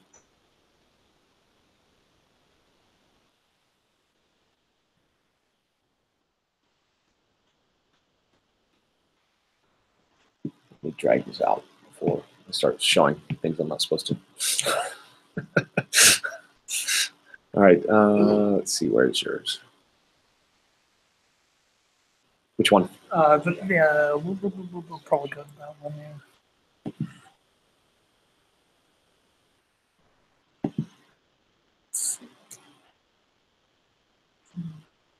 Yeah, looks right. Let's see. Will it let us? Oh, that one. Sorry. Go back. It's not that one? No, it's got it. It's probably the one above it. The one that's actually in the system. So that one. Oh, documents. Nope, that's not it.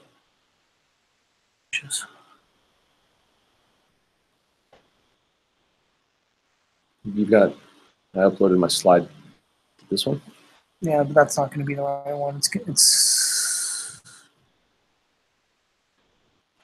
Yeah, everyone used that.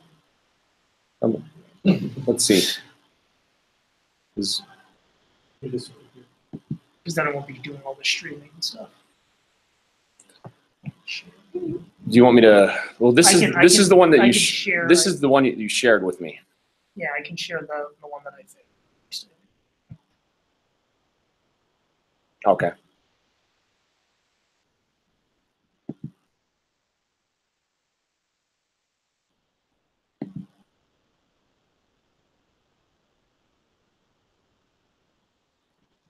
By the way, everybody needs to put their availability, Pete. The games are starting to heat up as the 1st of January. Let me take a look at yours. So make sure you're available because there's a whole lot of games.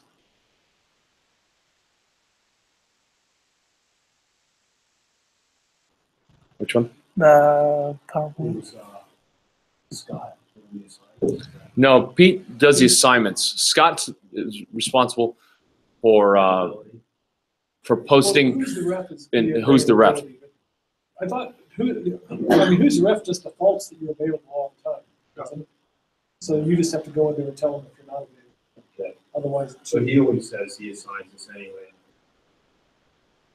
and that's the one. He prefers, well, it depends. If he knows you're available, he'll give you a game for sure. If he runs out of referees, then he'll add the people that he's hoping that maybe they'll go somewhere.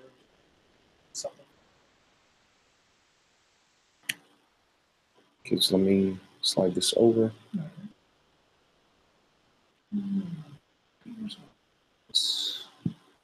Okay.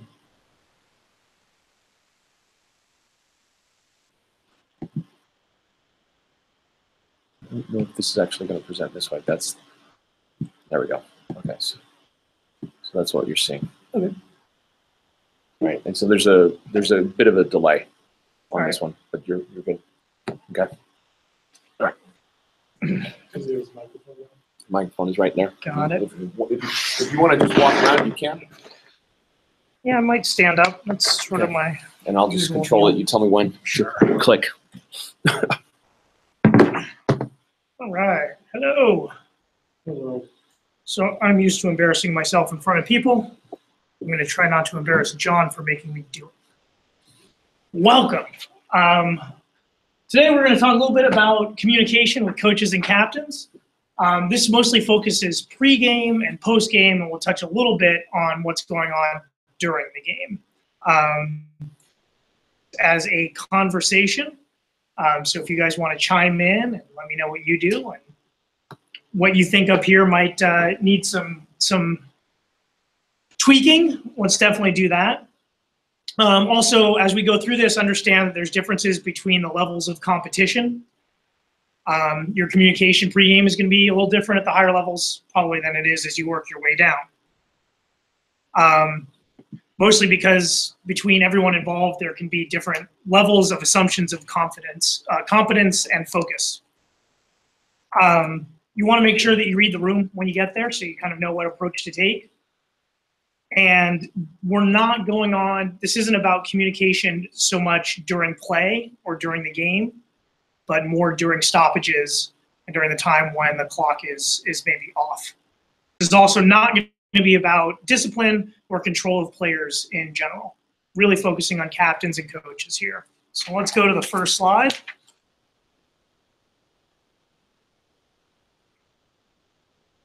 You can just hit down.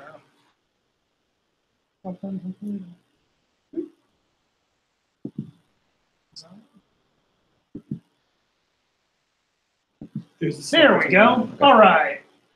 So this should all be pretty familiar to everyone. Arrive early, have your kit looking nice, clean your boots, walk the grounds, especially when you get out to that wonderful like D3 field that's mostly grass and discarded needles. So address safety issues with the home team. So if you notice sprinkler heads or big holes, or I had a field Saturday, end of the in goal at the dead ball line was directly pointed at an asphalt path. So let them know that, hey, we're going to blow things. Anything going down that corner is going to get blown up really quick. All right. Did they have their technical zone set up? They did have technical zones set up. They very kindly asked to make sure that I wanted to have them run from halfway through around halfway through the in goal. Stayed in that box. I declined to have them stretch it that far.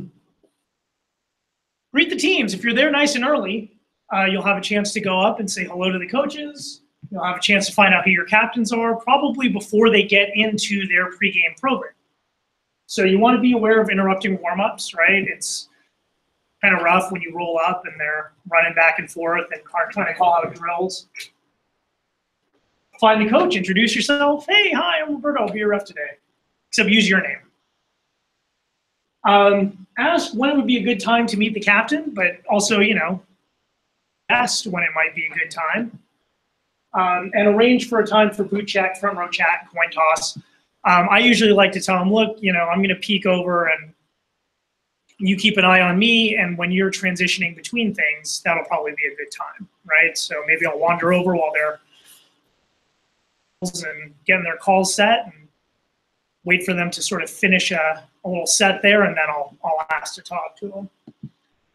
It shows that you're sort of respecting their time and letting them get into the game.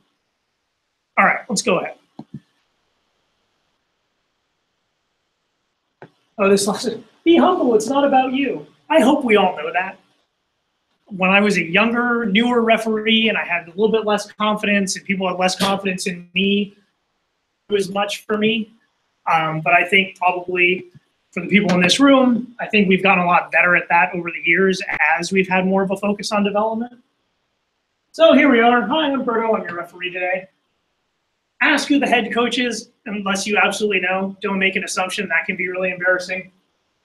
And, say hello to whoever you walk by. Meet the trainer, meet the assistant coaches, say hi to the front row coach or whoever they have around. But I like this, start the day in a positive way. All right, so smile at people, shake hands, look like you're engaged. You're glad to be there. Yeah, like this is fun, right? That's why we do this. Like it's not for the money, I hope. Well, maybe for high school. Maybe for high school. But like when I started, until actually a couple years ago, I found out that I worked for the only 2 referee societies in America that didn't pay. So it's never been about the money for me. It's not for you. All right. So let me ask you guys, what else do you guys say to coaches? Okay. And How the boys going? what's the purpose of that? Just to be interested, Mhm. connect. Okay. A little rapport building. Yeah, a bit of rapport building and get out of role. What else? I only say really one thing to him, which is, who's your captain today? And then I run everything through the captain after that. I do ask them if they have anything specific they'd like to address with me. And if they start telling me what the other team's going to do, then off really quickly. All right. So John, just to repeat for everybody at home, John usually just asks who the captain is and might ask what the coach's plan is for the day. Questions, right? Excellent. You can click here. Let's see what I put in. Sometimes if it's a home field, I've asked coach, is there anything I should know about the field? Question about the field. That's a good Because one. sometimes they know something that I might not see about. Mhm. The other team know that. Particularly So water sprinklers, right? right, water sprinklers are Heads on them and stuff like that. pads on that light pole that's just a little bit outer. Right. Which side is everyone going to, are you going to put your ropes up on? That reminds them that they're supposed to have ropes. Which side are you going to put the ropes on? Oh, okay, good. If they have any questions. And I do this for 2 reasons. It opens the door for them to show their hand a little bit. So if they want to do something weird in the line out, or they have a question about how I'm going to call something or how I see something, this gives them an opportunity to bring that up. And I find that conversation is usually pretty useful. John mentioned if they start talking about, well, you got to watch those guys then you cut it off. But if you want to tell me what you're going to do, hey, we like to do this in the line out, or hey, keep an eye on our 8-man because we have this play call. And then I kind of have an idea. I won't get caught by surprise. And also it gives me a chance to go, well, I don't think you should do that to me because I'm not going to, that's not my understanding of the law. It also lets you, and if we can just get one more click here, clarify how you interpret the law. So leading through that. Well, I don't know if you saw, but starting this month, we have a new trial, or the way that we've been asked to adjudicate that. Moving on. And then it sets your tone for the day because you can have a nice, calm, respectful conversation early on. It helps set my expectations and it helps set their expectations. So there's nothing that's a surprise to them, or at least the thing that they wanted to surprise the other team with doesn't surprise me, and the way I call it doesn't surprise them. So again, I think a lot of, we've focused, especially recently, a lot on sideline behavior and zero tolerance. Talk about now is really how are we going to avoid some of those issues even popping up is by establishing some sort of relationship early on before the match starts. You've obviously never met that. It's a familiar name. I don't know. But, hopefully. That's it. I've found that less is more with coaches, especially free game. It can be, and that's what I said sort of from the beginning. You're going to look at the level, and you're going to read the room on that chatty, but you might just throw a couple things out. If there's no answer, If the coach just goes, "No, I'm good," right? then you know that it's okay, good. We've set up a good standard right here. If the guy starts telling you all kinds of stuff about this could be a long day, so right. I'll have to. Well, this guy Pullman last week, let me tell you what he did and messed up our game, right? Yeah, no, I don't want to hear that. Although I might sometimes engage conversation. Just, do you have any questions from last week, right? Okay. The next slide.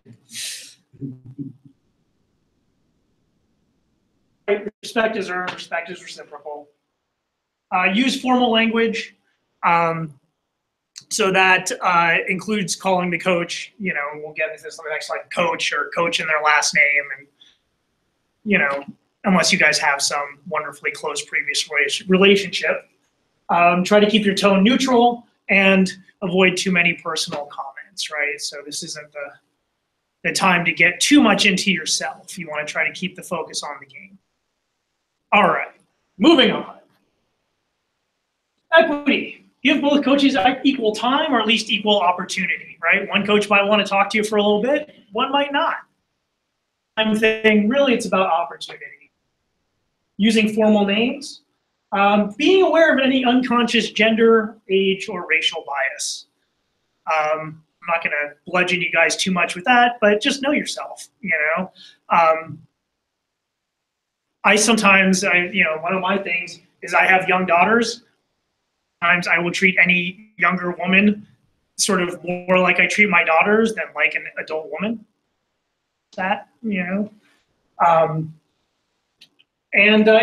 Whether you have previous good or bad history with any team or coach, try to, at least on the outside, treat them all the same. Next one. All right. Real quick note on the coin toss. Make sure that when you ask the captains to come out, that you're also then ready. Introduce them to each other and introduce yourself. Now this says the home captain will toss, and that's the official way. Do you guys all do that? You guys all have the home captain toss? Why is that? Why is that? Well, the home team could toss us because the away team gets the call. Mm-hmm. It's like in the NFL. Get them involved. Get them involved from the very beginning. No, because it's in law. It's in the law. Isn't it, Fenaroli? But, Pichetti, excuse me. Fenaroli's done the same thing too. You did remind me of certain tournaments we had. So this is another one that confuses all of us Yanks who are used to football. The winner gets a choice of an end or to kick off. Okay, clear? What happens if they choose to kick off? Or if they choose an end, what does the other person get? Okay. To kick, right. So I've seen some referees, and I've done it myself years ago, where one person chooses an end and then the other person goes, shoot, is that? No, it's not one of the options, okay? And then this is one that I like to go over at almost every level, and you guys probably all have your own version of this, I hope. Captains, especially if they're experienced, to say, guys, you've been doing this a while, you know what you're doing. You know who needs extra love and attention on your team. Okay, so if you give them that love and attention, then I don't have to, and we're all going to have more fun. With me? I mean, that is Fenaroli in that photo. It is, yes. Yeah. That's why I said it. It is. And then depending on the level, I will sometimes remind the captains to remind players to know their number. Communicate with them, they know who I'm talking to. I have experienced at the lower levels players who don't know what number they are, and so I had a wonderful experience with Navy's B team, and the guy turned around and yelled, "I'm not 14, I'm Johnson." I don't know your name, kid. Get out of here. Anyway. And then also at the lower levels especially, I will sometimes tell the captains to remind the teams that of what I feel my role is, especially if they hear me talking to them, which is I'm here to try to create flow in this game. So if I say your number, I'm probably trying to tell you how to avoid getting penalized. I'm not admonishing you. I'm not telling you what you're doing wrong. What I'm trying to do is get you to the right place to do the right thing so that then we play rugby. We don't have a bunch of penalties. So I do try to remind them of that being my role. I'm not a cop, I'm a facilitator, right? So if you listen to me, we'll have less whistles, we'll have more fun. Obviously, you wouldn't do that to you would just do the toss and move on. All right. So let's look at what do captains want during the match? What do captains want during the match, y'all? What do they talk to you about? What do they ask for? Consistency. They want consistency. What kind of things do they say? Will they talk to you about things that they notice or what their teammates notice about things that you do? So they'll bring things that they notice about the game or about you or both? About the way you call things and how flowing. Right. Usually about things you're not doing well. Right. They'll remind you all about all the stuff you missed. Right. Yeah. Okay. So let's go ahead and click through, see what the survey says. So, right, you'll get a lot for, sir, can you watch for blah, blah, blah, blah, blah. Number 6 doing this. He's coming in at an angle. They're engaging early. What is your answer when a captain asks you that? What do you usually say? I will watch. Right. This one usually just gets like an affirmative, right? Whether you saw it or you think it's right. You say. I say, at the captain's meeting, I said, if you don't understand the call, talk to me at dead ball. What does that do for you? Wait. Do you not understand this call? Or do you think I'm doing something wrong? Because if you think I'm doing something wrong, talk to me after the match. I don't want to hear it again. And that's the end of it. How does that go for you for the rest of the game? Very well. Very well. He's also given 7 yellow cards out in the game before, so. Is he invited to the party? Always. So I find, and again, you know, your results may vary. I find that anytime any player says, "Hey, sir, can you watch for blah blah blah?" If you just go, "Yeah, sure, I'll keep an eye on it." Right? Yeah, sure. Yeah, hey, man, yeah. And then they feel like you heard them, and you kind of move on. Until you miss it again. And then they go, "Sir, didn't I tell you to watch for that?" All right, so that's true. That relates a little bit to our next one. What did you call back there? Right, you guys get that a lot? Yes. These are actual questions. Hi. Hello. Good morning. If you were my students in class, I'd probably make you get up and dance or something to get you a little more engaged. So the main thing here is to know what your call was. If you played advantage, know why. If you had a call, remember what it was. And remember that it's okay to admit that you missed something. It can diffuse the situation pretty well, right? Sir, you didn't call, you didn't see there was a thing, and you go, you know what, I didn't see that. If that was a non, maybe I was shielded for a second, eye on that in the future, right? And again, so you just kind of, you can end it real quick without turning it into an argument.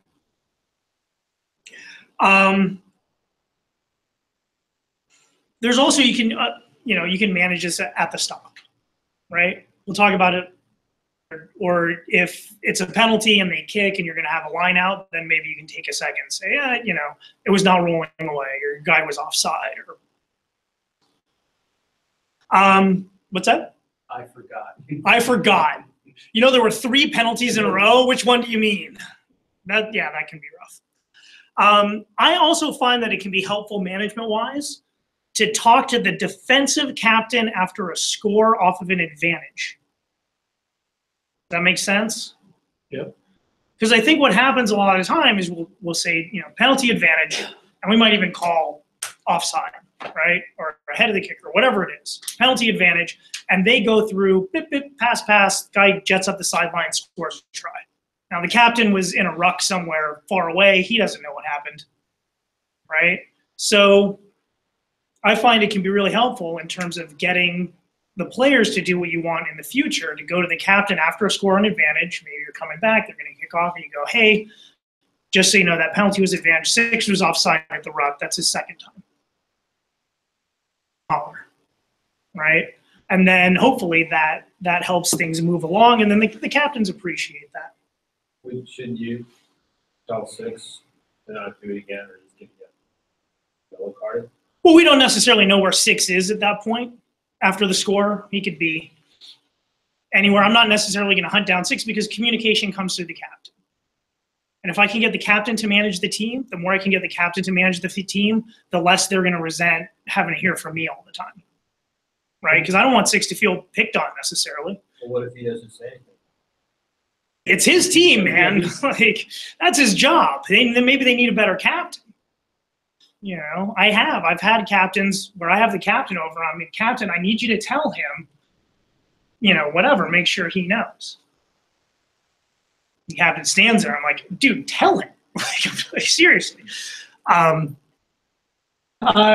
next one we get a lot of the time. Paul already knows all this. He doesn't. The drive-bys or other inappropriate communication. So the thing I hate is during open play when the captain will run by you and be like, "Sorry, they were offside." You're like, dude, talk. Yes, at an appropriate time. So come to me at a stop. Come to me when, you know, we're not running around in open play. You can talk to me, but we're gonna talk to each other in the appropriate manner. What I find is a good way to handle situations like that is and you blow the whistle immediately, because if anybody says it, like when somebody says a knock on, another team picks up the ball immediately and they go knock on, and I'm like, I blow my whistle and the captain goes, like, your player just told me there was a knock on, so I assumed that he didn't want to play an advantage. He's calling the game. He called. And it, you know, they'll talk to that player. Yeah, I had a fun one 2 weeks ago. There was a penalty for the ball carrier not releasing the ball to the player on his feet, and I called an advantage to White, and the guy, he looks at me and he's like, "What are you even doing?" I'm like, "Calling an advantage for you." As we all just stood there. It was very fun. All right, next slide. Is that the next slide? Oh. I changed it in one, but not the other. Okay, that's fine. I had a cleaner slide for this, but this is our process for verbal abuse. The thing that I sort of would say is just to all things that are said are abuse. So let's try to, you know, keep our heads a little bit. The first time you try to deal with it, either by talking to the coach or to the captain to talk to the coach. Second time, you eject the person. If they don't comply, you should, it says, abandon the match. I would have thought may abandon the match, but they're going to go a little stronger. This one for too long because it's not totally our focus, but I did want to give it a mention. All right. Next slide. During the match. So what do coaches usually want from you during a match, if anything? Pound of flesh. What's that? Pound of flesh. Pound of flesh. Okay. Consistency. They want consistency too, right? What do you? Well, you got to call it both ways. Well, it's got to happen both ways before I can call it. All right, so let's go ahead and go through. They want to be respected. These. They do want to be respected. So one part of that is for us to remember that not all chatter is abuse. Try not to have rabbit ears. Try not to hear everything. If you can let it go, let it go. Any communication you have with a coach during a game shouldn't happen very often. In fact, it should be probably the fairly large exception and not the rule. Next. Just like training a puppy. Just kidding there, coaches who might watch this. But calm but firm. You want to be able to make your point in a very calm, again, we go back to even tone, very calm manner, and you want to make it quickly, and you want to move on, right? I think one of the things is to try to find a way to say things that aren't open-ended and that don't invite discussion, right? So you just want to say, so sometimes you'll hear it, they'll get in, say almost the same thing you'd say to a player or a captain. You go, yep, okay, I'll watch that. And hope that you can keep going. All right, next.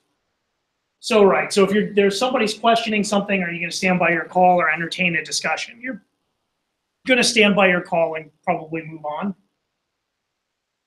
Next. I find this is a good one, especially when there's dispute over how something is being adjudicated is, coach, I'll be happy to look that up and talk to you after the game. Right? But for now, this is how we're playing it. I think you shouldn't talk to many people but the captains, because all it does is encourage them to keep talking to you more. I would generally agree with that. Generally agree. Again, like it's about reading the room, reading the field, reading the tone of the game, the level. How is it being said? What's your relationship with that coach? Generally, right. Like I said, it shouldn't happen often. This should be something that's very rare. But at the same time, I don't think you necessarily want to paint yourself into a corner on anything. Like we always talk about refereeing. Don't paint yourself into a corner. Don't say, I'm never going to say something to a coach on the sideline. You might, and it might be something that basically you want anything that you do say to be towards the tamping down and diffusing of a situation, right? Not something that's going to elevate or be argumentative. All right. Post-match? I've found, personally, I've found it much better to talk to the captain and have the captain talk to the coach before any of this other transfer. But that usually would be a problem. Absolutely. And again, they're not. I don't talk to coaches like it's some disaster. I mean, seriously. Yeah, something bad's happening. I can count the number of times, and I've reffed a while, and I can count the number of times I've talked to the coach during a game, probably not one. But there is a protocol in youth and refereeing high school this year that if there's anyone around, you've got to call the coach and ask them. Oh, for the rest of the sideline. If there's a parent abuse, right. Another coach or something, that new protocol is to go to the center or the coach. Yep. So that is different to the previous season. Captain should be the first person you go to. I agree. But you're at a high school level, yes. At a JV level, I'm not going to ask a 15-year-old kid to go tell his coach he needs to be quiet. Yeah. Okay, it's like, and again, use Cal as an example.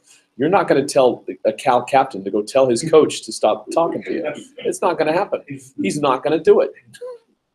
And so we were chatting a little bit ahead of the meeting, and I used an example that I had to eject a coach in a U9 touch game, which I thought was not something I really ever expected, but his team even got the call. It wasn't the call he wanted, but they got the result that he wanted.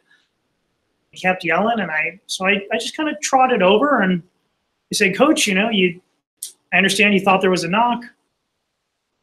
I disagreed, but you're still getting a scrum here. So, maybe we just all go with that result. And he still wanted to talk. And so my message to him was, Coach, you're an example to your team, and you can set that example through your presence, or you can set that example through your absence. A little halo around your head right now. And then, right, and that's when I got the F-bomb from a coach in a U9 Titch game and had to send him off. But again, it's trying to stay even keeled, even toned. You know, I didn't yell back at him. I didn't get into a heated exchange. It was just, here's my expectation. These are children. You're a role model, right? You decide who you want to be. Educators are taught that you praise in public, but you criticize in private. A quick, quiet word to a coach will resolve a lot of issues, because you can just as easily make it a big, grandiose show and publicly scrutinize the coach and put him on the spot, or you can quietly say, Coach, hey, it's not going to happen today. And leave it at that, and leave it as a quiet word, because you can make it a grandiose, but once you put yourself in that corner, you put yourself into that corner. So you want to, again, to put yourself into a corner, you never want to paint yourself into a position where you don't want to be. Are you willing to go publicly criticize that coach in public? And what's that reaction going to be? Because there's going to be a consequence. Just, we don't know what it is. We would prefer that you do it quietly and control the situation before you have to escalate it to the point where somebody's going to go away. Because we're not in this game to throw people out of the pitch. But at the same time, we're not here to be abused. But you have toolkits, okay? You have to play it by ear, but it's better to go quiet first before you go loud. Mm-hmm.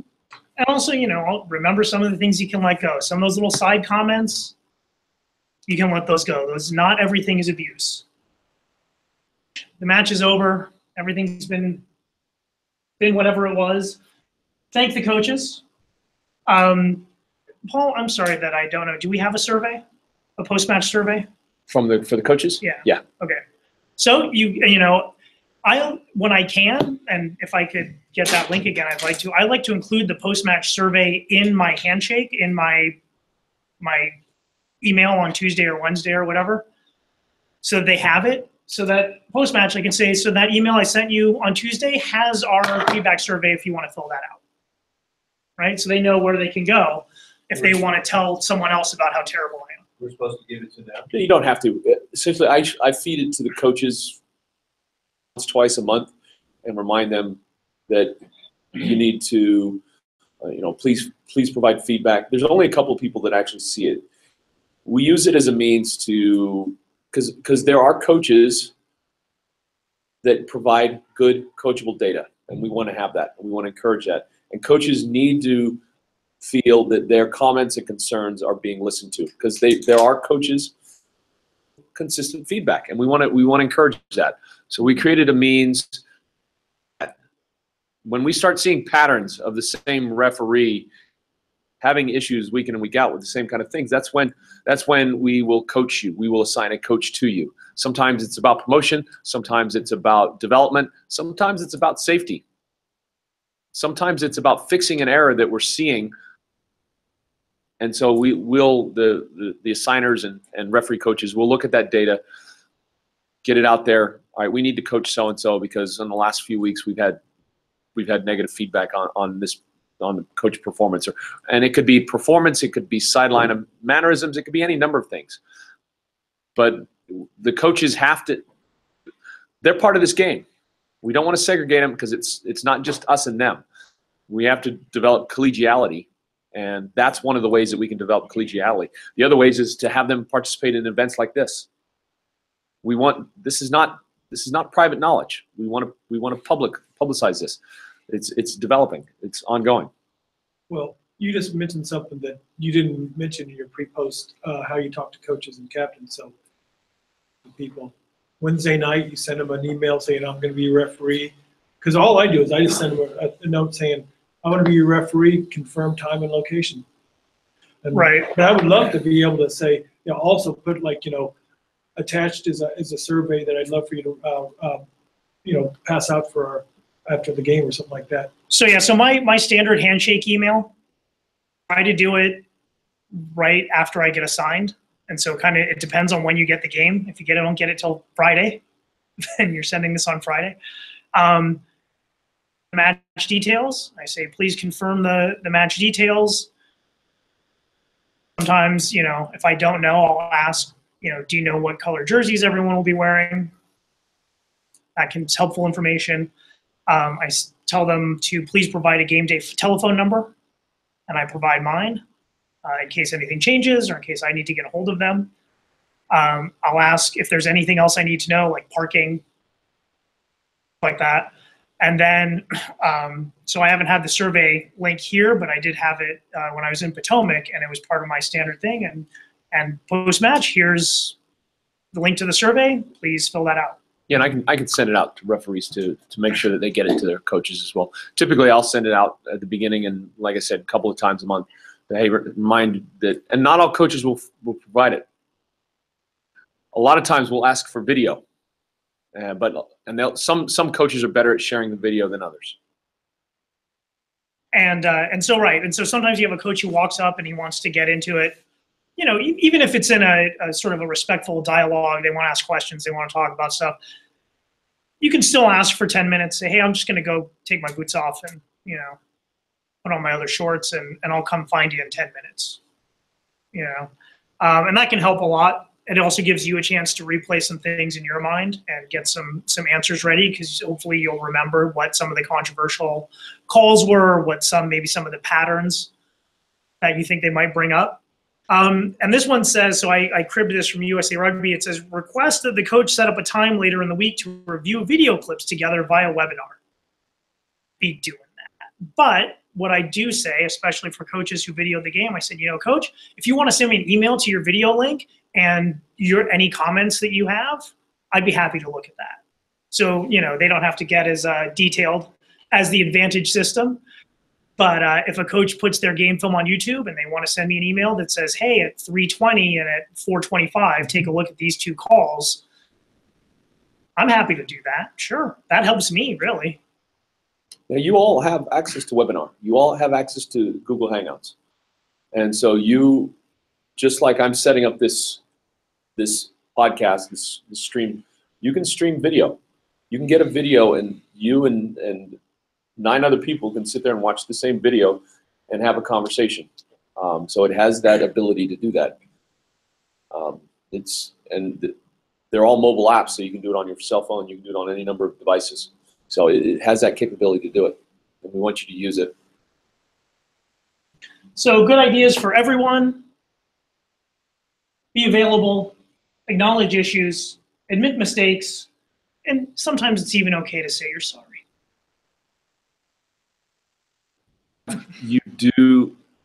Apologizing is one of the biggest things you can do as a referee to diffuse a situation. Own your own stuff. You made a mistake, own up to it. Yeah, I made a mistake. I'm sorry. I'll try not to do it again. Okay?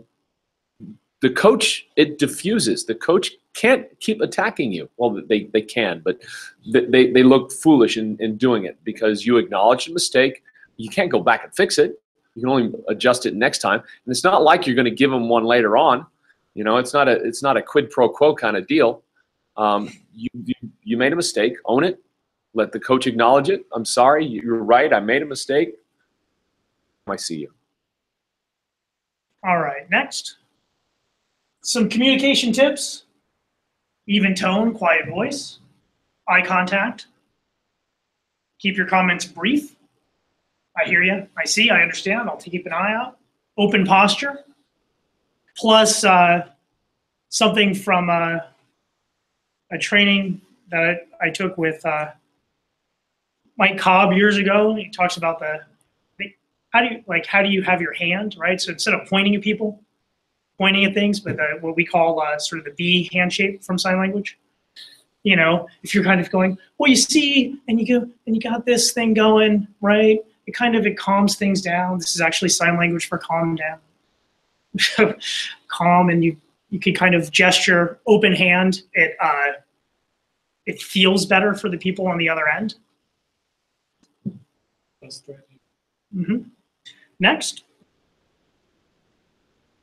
So that's our receptive body language. Don't go up to people and cock your head and cross your arms. Yeah, I see you. That's right. Be humble. Try not to get defensive. Be empathetic. You guys all played. Many of you have coached. Remember what it was that you needed and wanted from referees in those days, right? Control your ego and remain calm. All right, next. Finally, remember this isn't about your dominance. Don't do too much coaching. Treat the teams the same. Be open to feedback and have some fun. That's why we do this, right? Not the money. Except for you. Yeah, that's fine. Not for the money.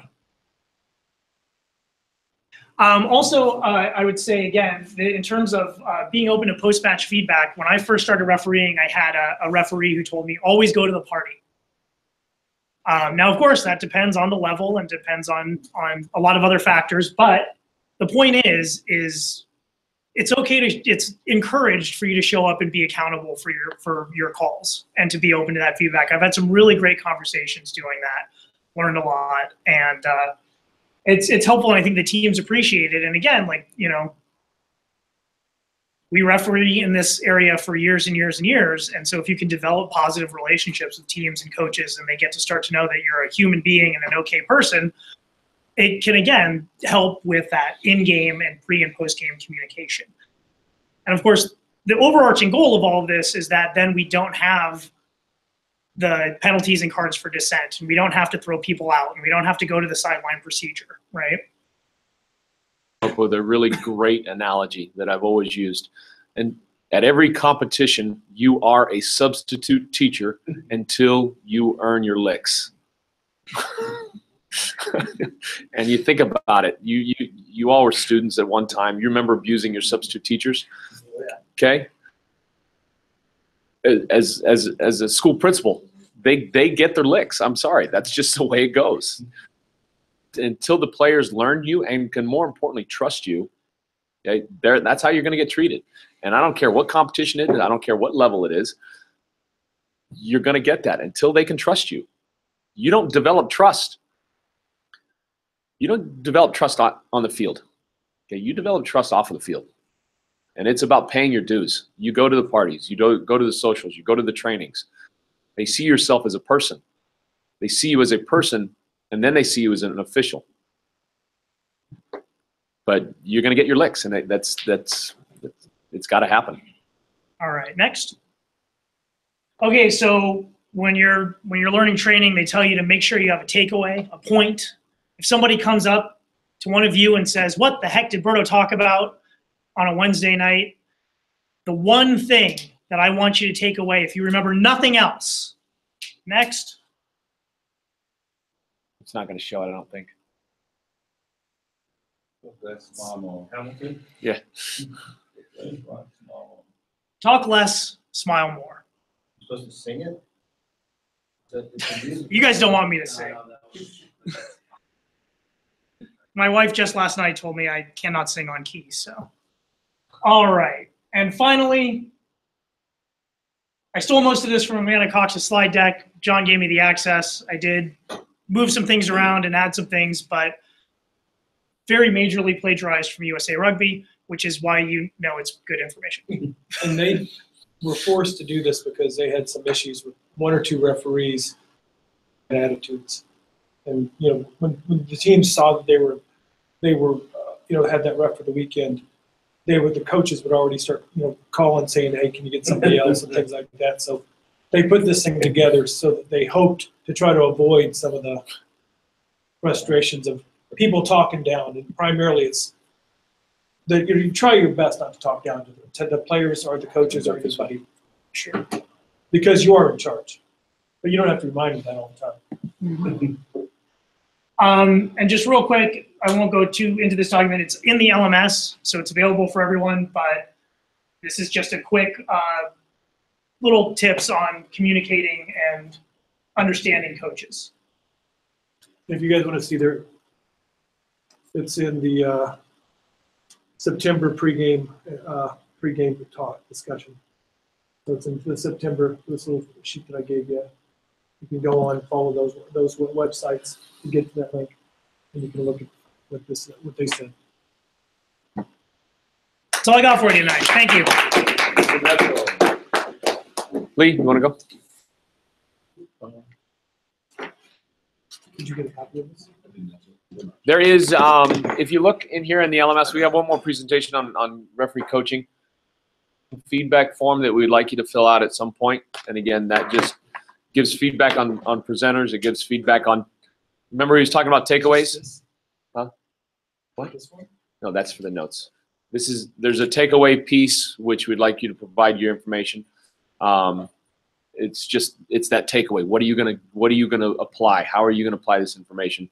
And again, that's just that final loop. Because a lot of times when the presenters present, what they thought would be a takeaway is not necessarily what you thought as being a takeaway, and that's okay. But we want that information.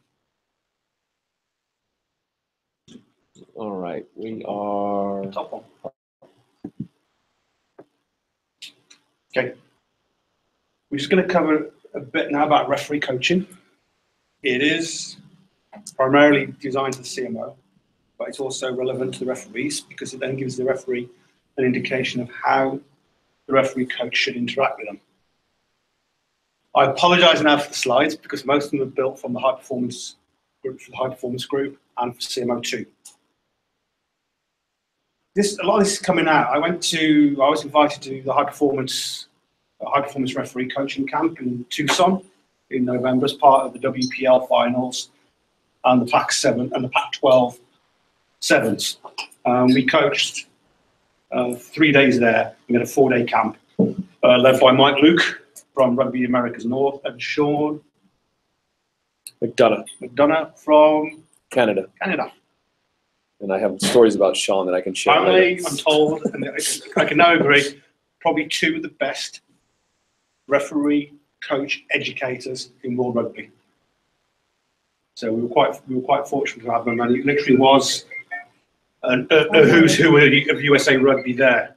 Amanda Cox, Nick Rakono, Scott Green. When was this, Lee? Middle of November. Oh, the AGM. Yes, yeah, the same weekend as AGM. Is it recorded? No. Your the AGM here?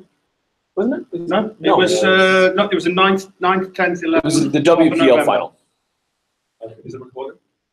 The coaching sessions? No. The coaching sessions. I mean, literally, there was a guy there from Texas. That's why we sent him. He said he found it quite intimidated in the room because it literally was a who's who of USA Rugby with Richard Every, Amanda Cox, John Clavin, Nick Rakono, Scott Green, amongst others.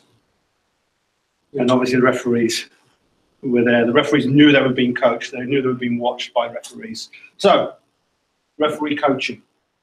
What is coaching?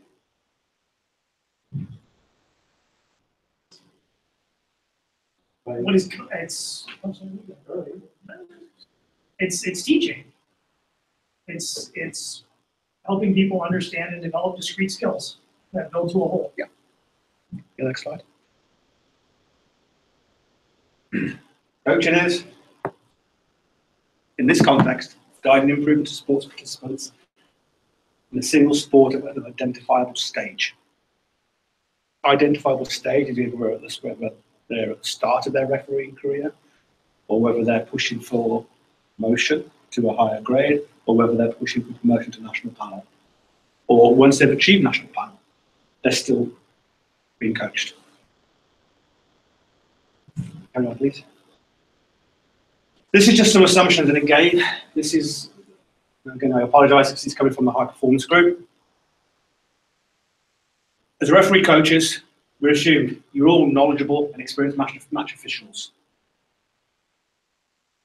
Your performance as a referee doesn't necessarily translate to your performance as a referee coach. You may be the best referee in the world, but a poor coach.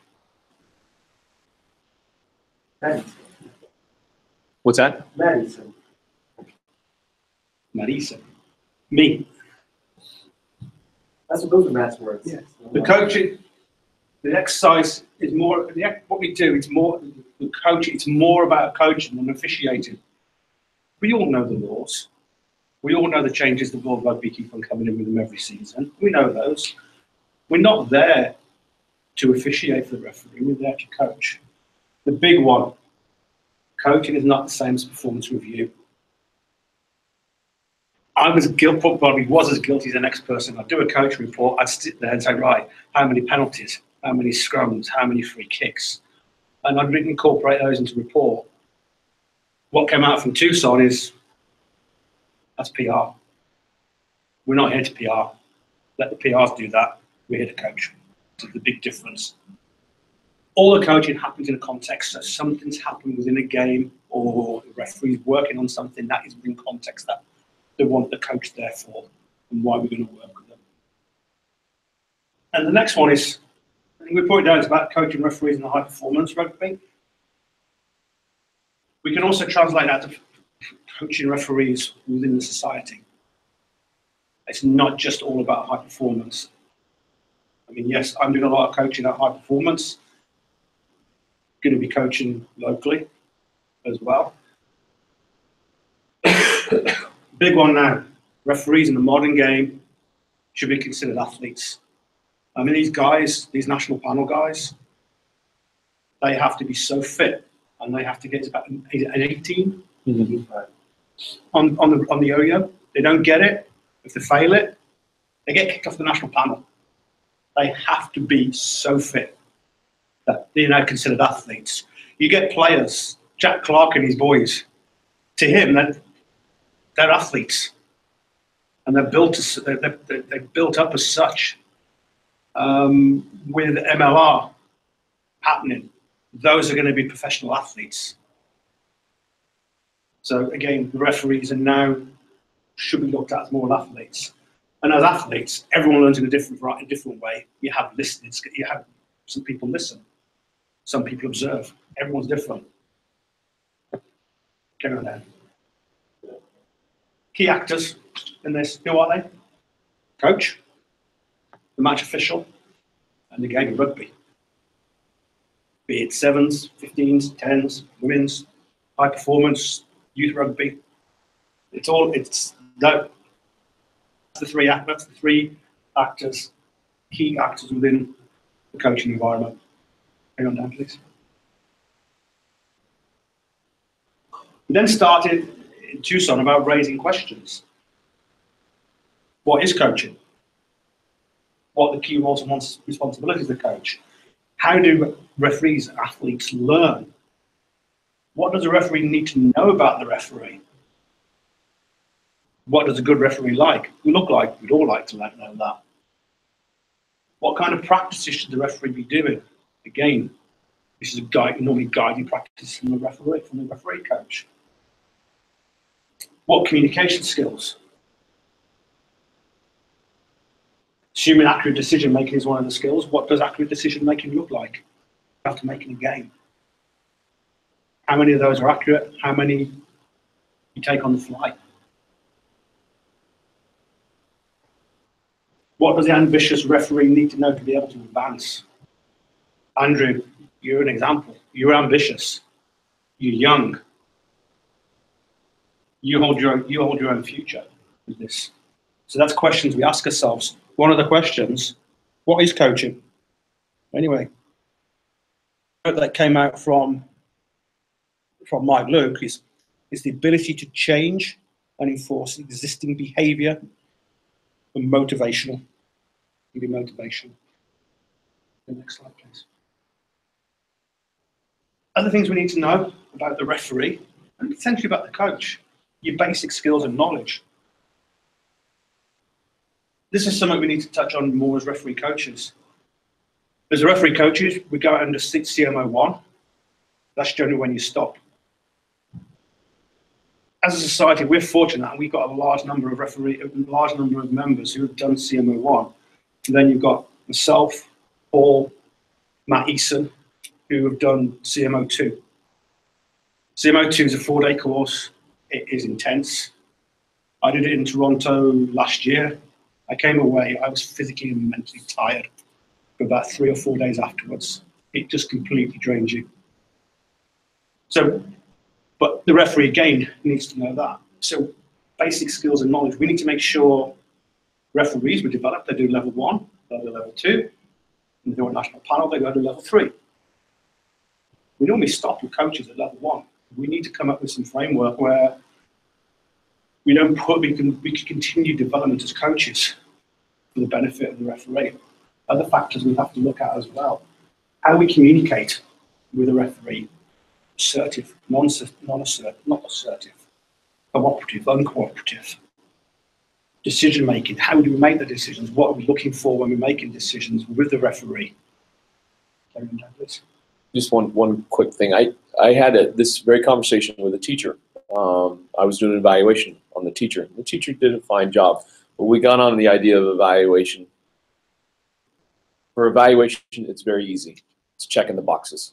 It's clicking the boxes. For an administrator, somebody who oversees, evaluation is very yes, X, Y, Z, everything's checked, good, we're good to go, move on, next. Coaching is not that way. Coaching is messy. Coaching is dirty. It's all gray. There's no black and white to it. Person does not work for the other. And the good coaches are the coaches that can read through that. They can read the people. Coaches are excellent psychologists. Matt Eason, in my opinion, are two of the best coaches in the country. Okay, neither of them will give you a straight answer. Okay, unless they think that you need the straight answer. But if you're motivated, you're going to get more questions. So coach has to read that, and so there's no way as of yet to rationalize to put into numbers and statistical data what a coach looks like. But you know a good coach when you see one. We all know what a good coach looks like. One of the first questions we were raised in Tucson was, what does the ideal referee coach look like? And we all come in with, they have a big heart. They have big ears because they have to listen. See. And we all have to draw it. We have to draw a picture of it. Amanda Cox, and Mark Nelson, Drew Mike Cobb. Well, I coach professionally, and I would just say in my career, I would say one of the things that I've learned is if I have something I think I want to tell them, I'll try to ask them questions to arrive at the thing before telling them. Correct. Telling them's last. Mm-hmm.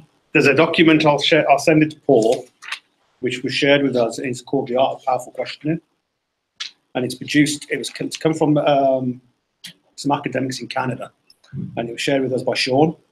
I read it. It's actually really good, and it will help. This is not new. This will help our coaching community. This will help our coaching community, and also help the referee understand where we're coming from. As kids, most adults probably haven't done this, but you've done Socratic seminars. Oh, all the time. Socratic seminar, well, Socrates, okay, he came up, he was probably one of the first coaches, okay? It was always about asking better questions and deeper levels of thinking, deeper questioning. You get to an answer, and no, you just find another question. And it's the good coach that will constantly be asking you those questions to make you dive deeper and deeper into the issue. We're carrying down. What does the match official need to know? What does this coach need to know about the match official? Look at recent reports. That's why, going back to advantage, if the referees has a report done a report and had a CMO review that, the referee's done a self-analysis within advantage. Use that. You get to know and understanding about your referee. Find out about your referee. Again, because this is working at the high performance level. I've got a personal development plan for both Jim Rogers, Leo Berard, and Mike O'Brien. And I've also got it for Chris Micheletti from Montreal, who came out here in February. I insist on having with the referees I work with, because I want to know what their development plan is. What do they want? Find out what the strong points are and not so strong points are. How many of us are referee coaches? How many of us speak to the referee before a game? Monday or Tuesday or Wednesday to a referee. Do we ever speak to the referee before the game? Do you want to find out about what the referee's working on? Or you just turn up and listen, watch them and then just make some comments or write a report? And again, is that report based, you had 10 penalties in the tackle area. You had 14 scrums. That's PR. That's not coaching. And this is the big thing. The big takeaway from Tucson was we were all doing that, and it's a big mindset change. The high performance referee coaches to move away from what we were doing to how we need to do it. Carry on down, please. This is just some of the outcomes we want to look at. Again, as referee coaches, let's build a community of practice amongst ourselves that we can then share out. If you create a practice routine for a referee, share it. This can only benefit the referees. Develop models of coaching and how we can coach the referees for their benefit rather than what we believe to be true. And Louis, just on this, is there a place to brainstorm best practices? It's funny you should ask that question. Yes, we will be enrolling that in the next couple of months.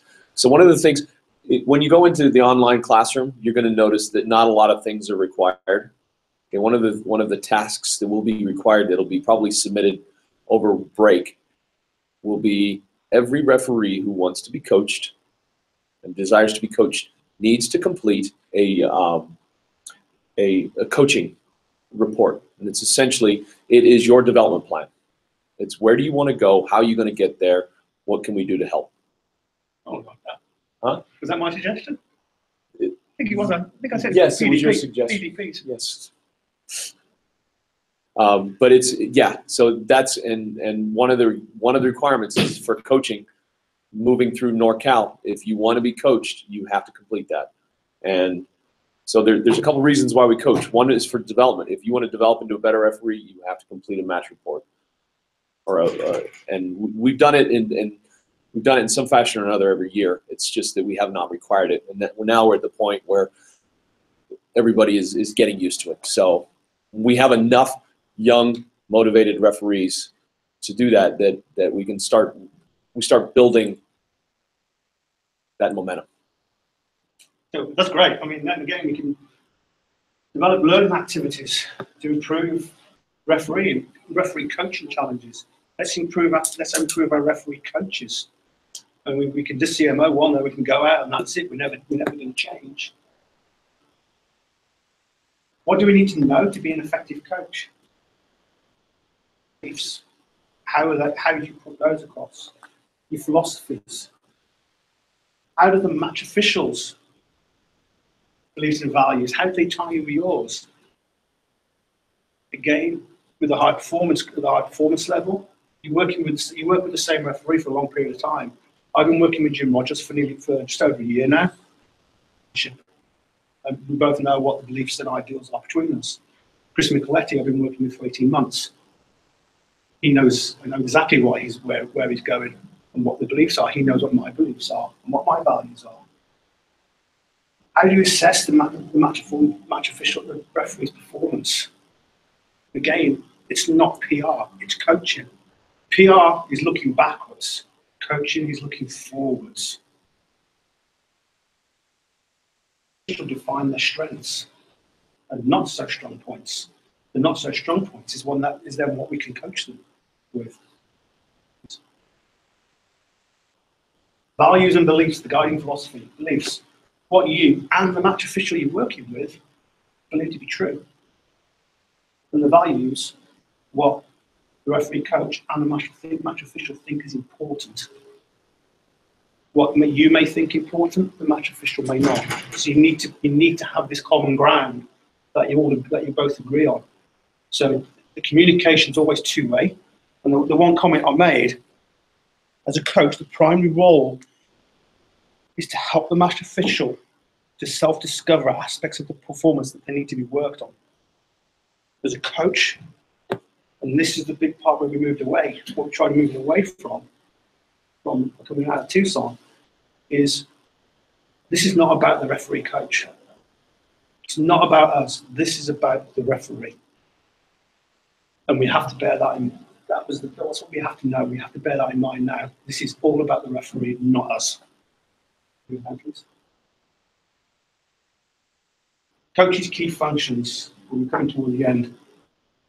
Build a relationship with the match official. even at the society level, again, Andrew, Bichetti, Berto, Fenaroli, Tim Lou, anyone, you build a relationship with the referee and it becomes on trust. The match official then trusts the referee coach, and the referee coach trusts the referee. You have to have that working relationship. As I said again, this is designed more of a high performance group. So I have built that working relationship. So at the moment with Jim Rogers, Chris Micheletti, and Neil Berard. Observe and assess the match official. So again, now we can use Advantage. So we can see videos in Advantage on the referee's performance. We can observe them, even if we can't physically be there with them. If it's local, if it's referees in the society, then we can see them. You may be fortunate, and Paul or Pete may get you appointed to the same referee coach more than once in a season. I think it's only happened once with me, and that's only because I got the referee in favour asked me to coach him again. Shape the practice environment. With a practice, you don't have to be out in the week with them. You meet them at the game. Berto's saying be there an hour before the kickoff. Work with that referee while he's warming up. Just some form of practice. You can see from reports what's been established, what they're working on. You're speaking to the referee, finding out what they're doing. Just some form of practice that can help them. A good one is just some visualization. Have them visualize. Stand there, say, okay, go out on the field, visualize the tackle. And your running line. What's your running line going to be if it's tackle only? What's your running line going to be if it's a quick ball coming straight out? What's your running line and positioning going to be if it's a full-blown ruck? And have that visualized. Scrums. And Scott Green, if anyone's watched the video from Richard Every, Scott Green actually used my suggestions for the scrum, because we spoke about this in Tucson. Have a picture in your head. What is the perfect scrum setup? What's the foot position? What's the bind? What's the body position? If one of those three is wrong, then your picture's not right. Stand up the scrum, reset the scrum till you've got that picture right. And again, visualization. So you can do pretty quick practices, pretty quick and easy practices with the referee. Oversee the practices again within the society, because it's normally just one week to the next week. You can oversee that practice with them. Say, okay, I want you to visualize this. Or you can set some cones up out on the pitch before that's part of their warm-up and say, I want you to visualize tackle only, ruck, quick ball. Show me your running. Let's work on your running lines. If the running line is an issue, if the scrums are an issue, have them work with the front rows. Speak with the coach and say, Coach, do you mind if I just observe your front rows? Work with your front rows while they're going through practice scrums on the scrum machine or against the replacements. You'll find out if you approach the coaches, a lot of them will be very receptive to it, because they'll see you try and understand what they're trying to achieve. Engage the match official. As I say, the thing that we're moving away from is this is all about the referee. It's not about the coach. Get them talking about their performance. The thing we're trying to do now, we want to try and do, is don't go looking for the referee after the game. Let them come to you. Don't go to the locker room. Let them come to you. The locker room's their space. Don't infringe on their space. Give the referee their space, their time. Let them come to you. When you do your debrief with them, ask leading questions. We're coming back, the art of powerful questioning. Would you mind if I make an observation? Are you open to feedback? Be calm. Again, exactly the same as when you're speaking with coaches as a referee. Be calm as a CMO. Talk to your referee calmly. Excuse me, I was looking at my notes.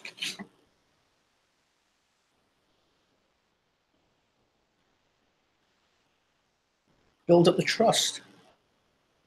Don't ask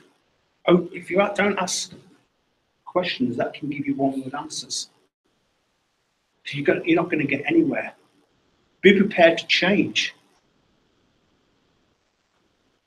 Again, back in Tucson, I asked the referee how we were looking at foul play, because we saw from the report she's working on foul play. How do you think foul play went? Her response totally screwed me. She sat there and said, "That was fucking terrible. The AR's called it in." Ah, okay. And I was sat down with Amanda Cox and John Savage from Texas. I was doing the review with the referee, and they said they could literally see the cogs going around my head of what I had to ask next. But the next question that came out was, "What do you think went right?" Then she opened up like a waterfall. And the 10 minutes, we spoke for 12 minutes. She spoke for 10 of them. Limit your reviews with the referee to 10 minutes.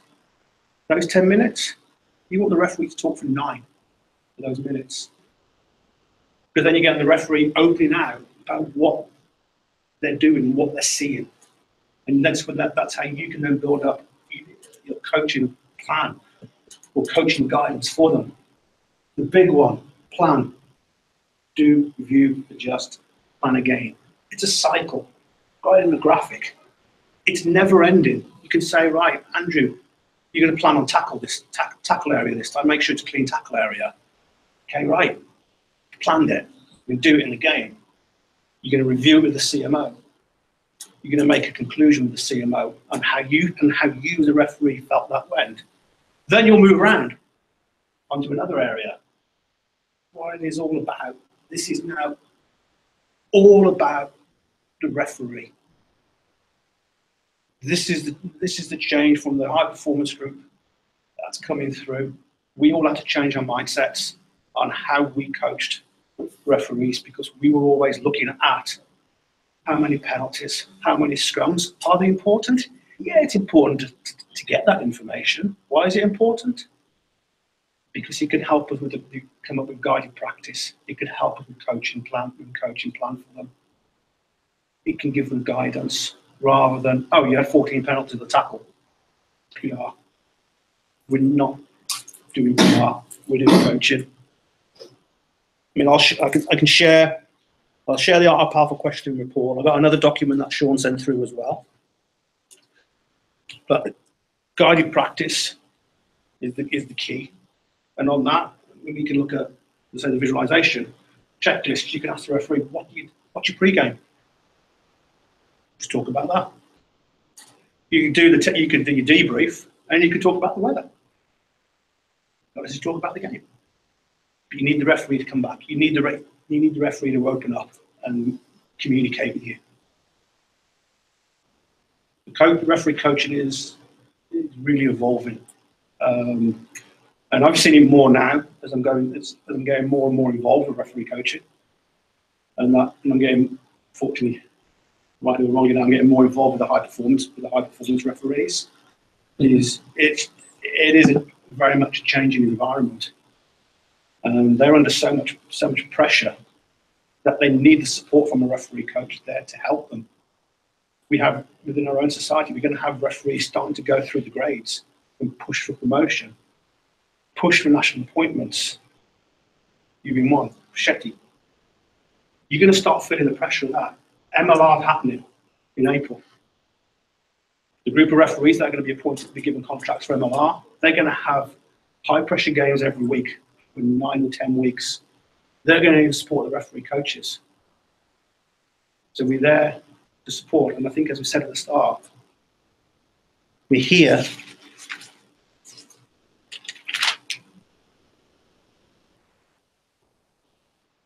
to help the referees self-discover aspects of their performance. Your performance is different from one week to the next. If you had the perfect performance every week, you don't need referee coaches. Fortunately, that doesn't happen. Use the referee coaches. The groundwork's there. We just need to expand on that now. But we need to make sure that as we develop our referees, we also develop our referee coaches.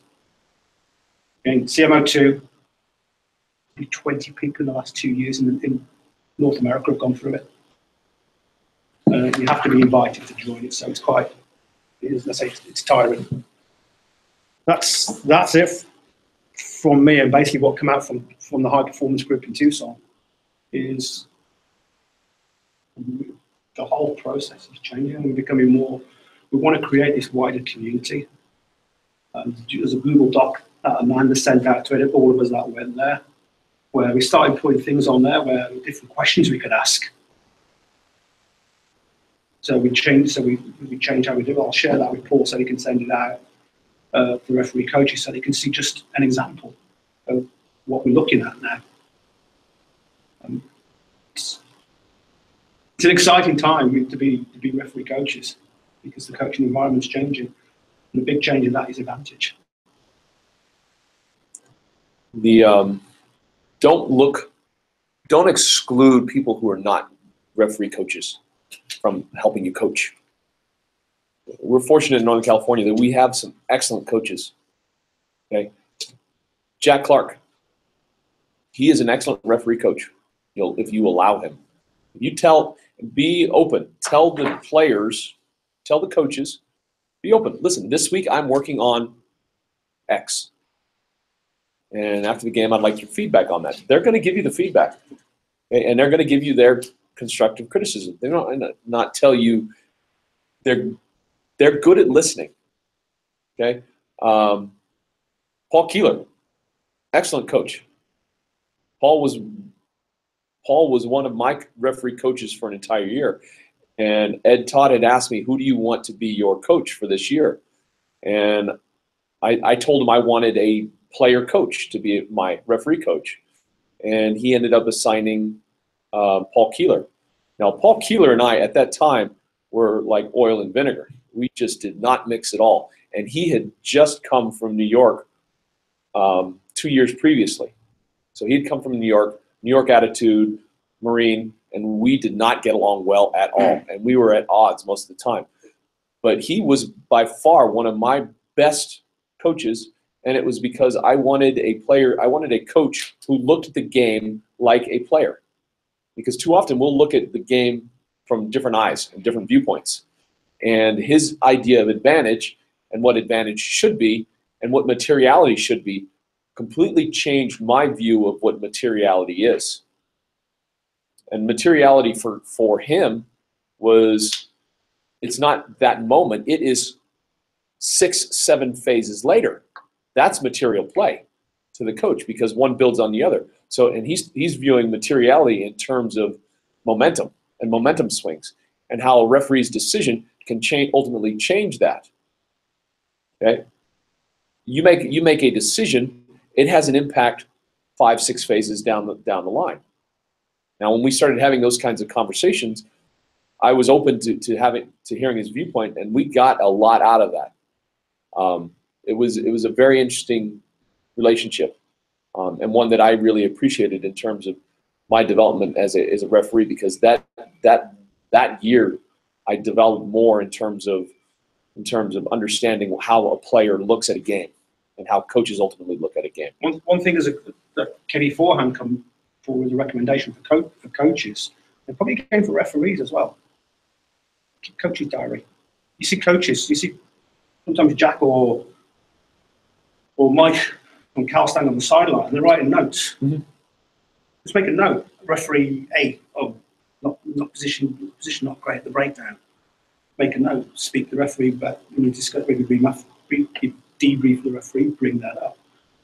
Suggest game guided practice. Let's go and work with the team in the week with the coaches, as Paul just said. Coaches are great. As a referee, I mean, when I was refereeing, I went and worked with my local club in Worcester, and they loved it because I was there.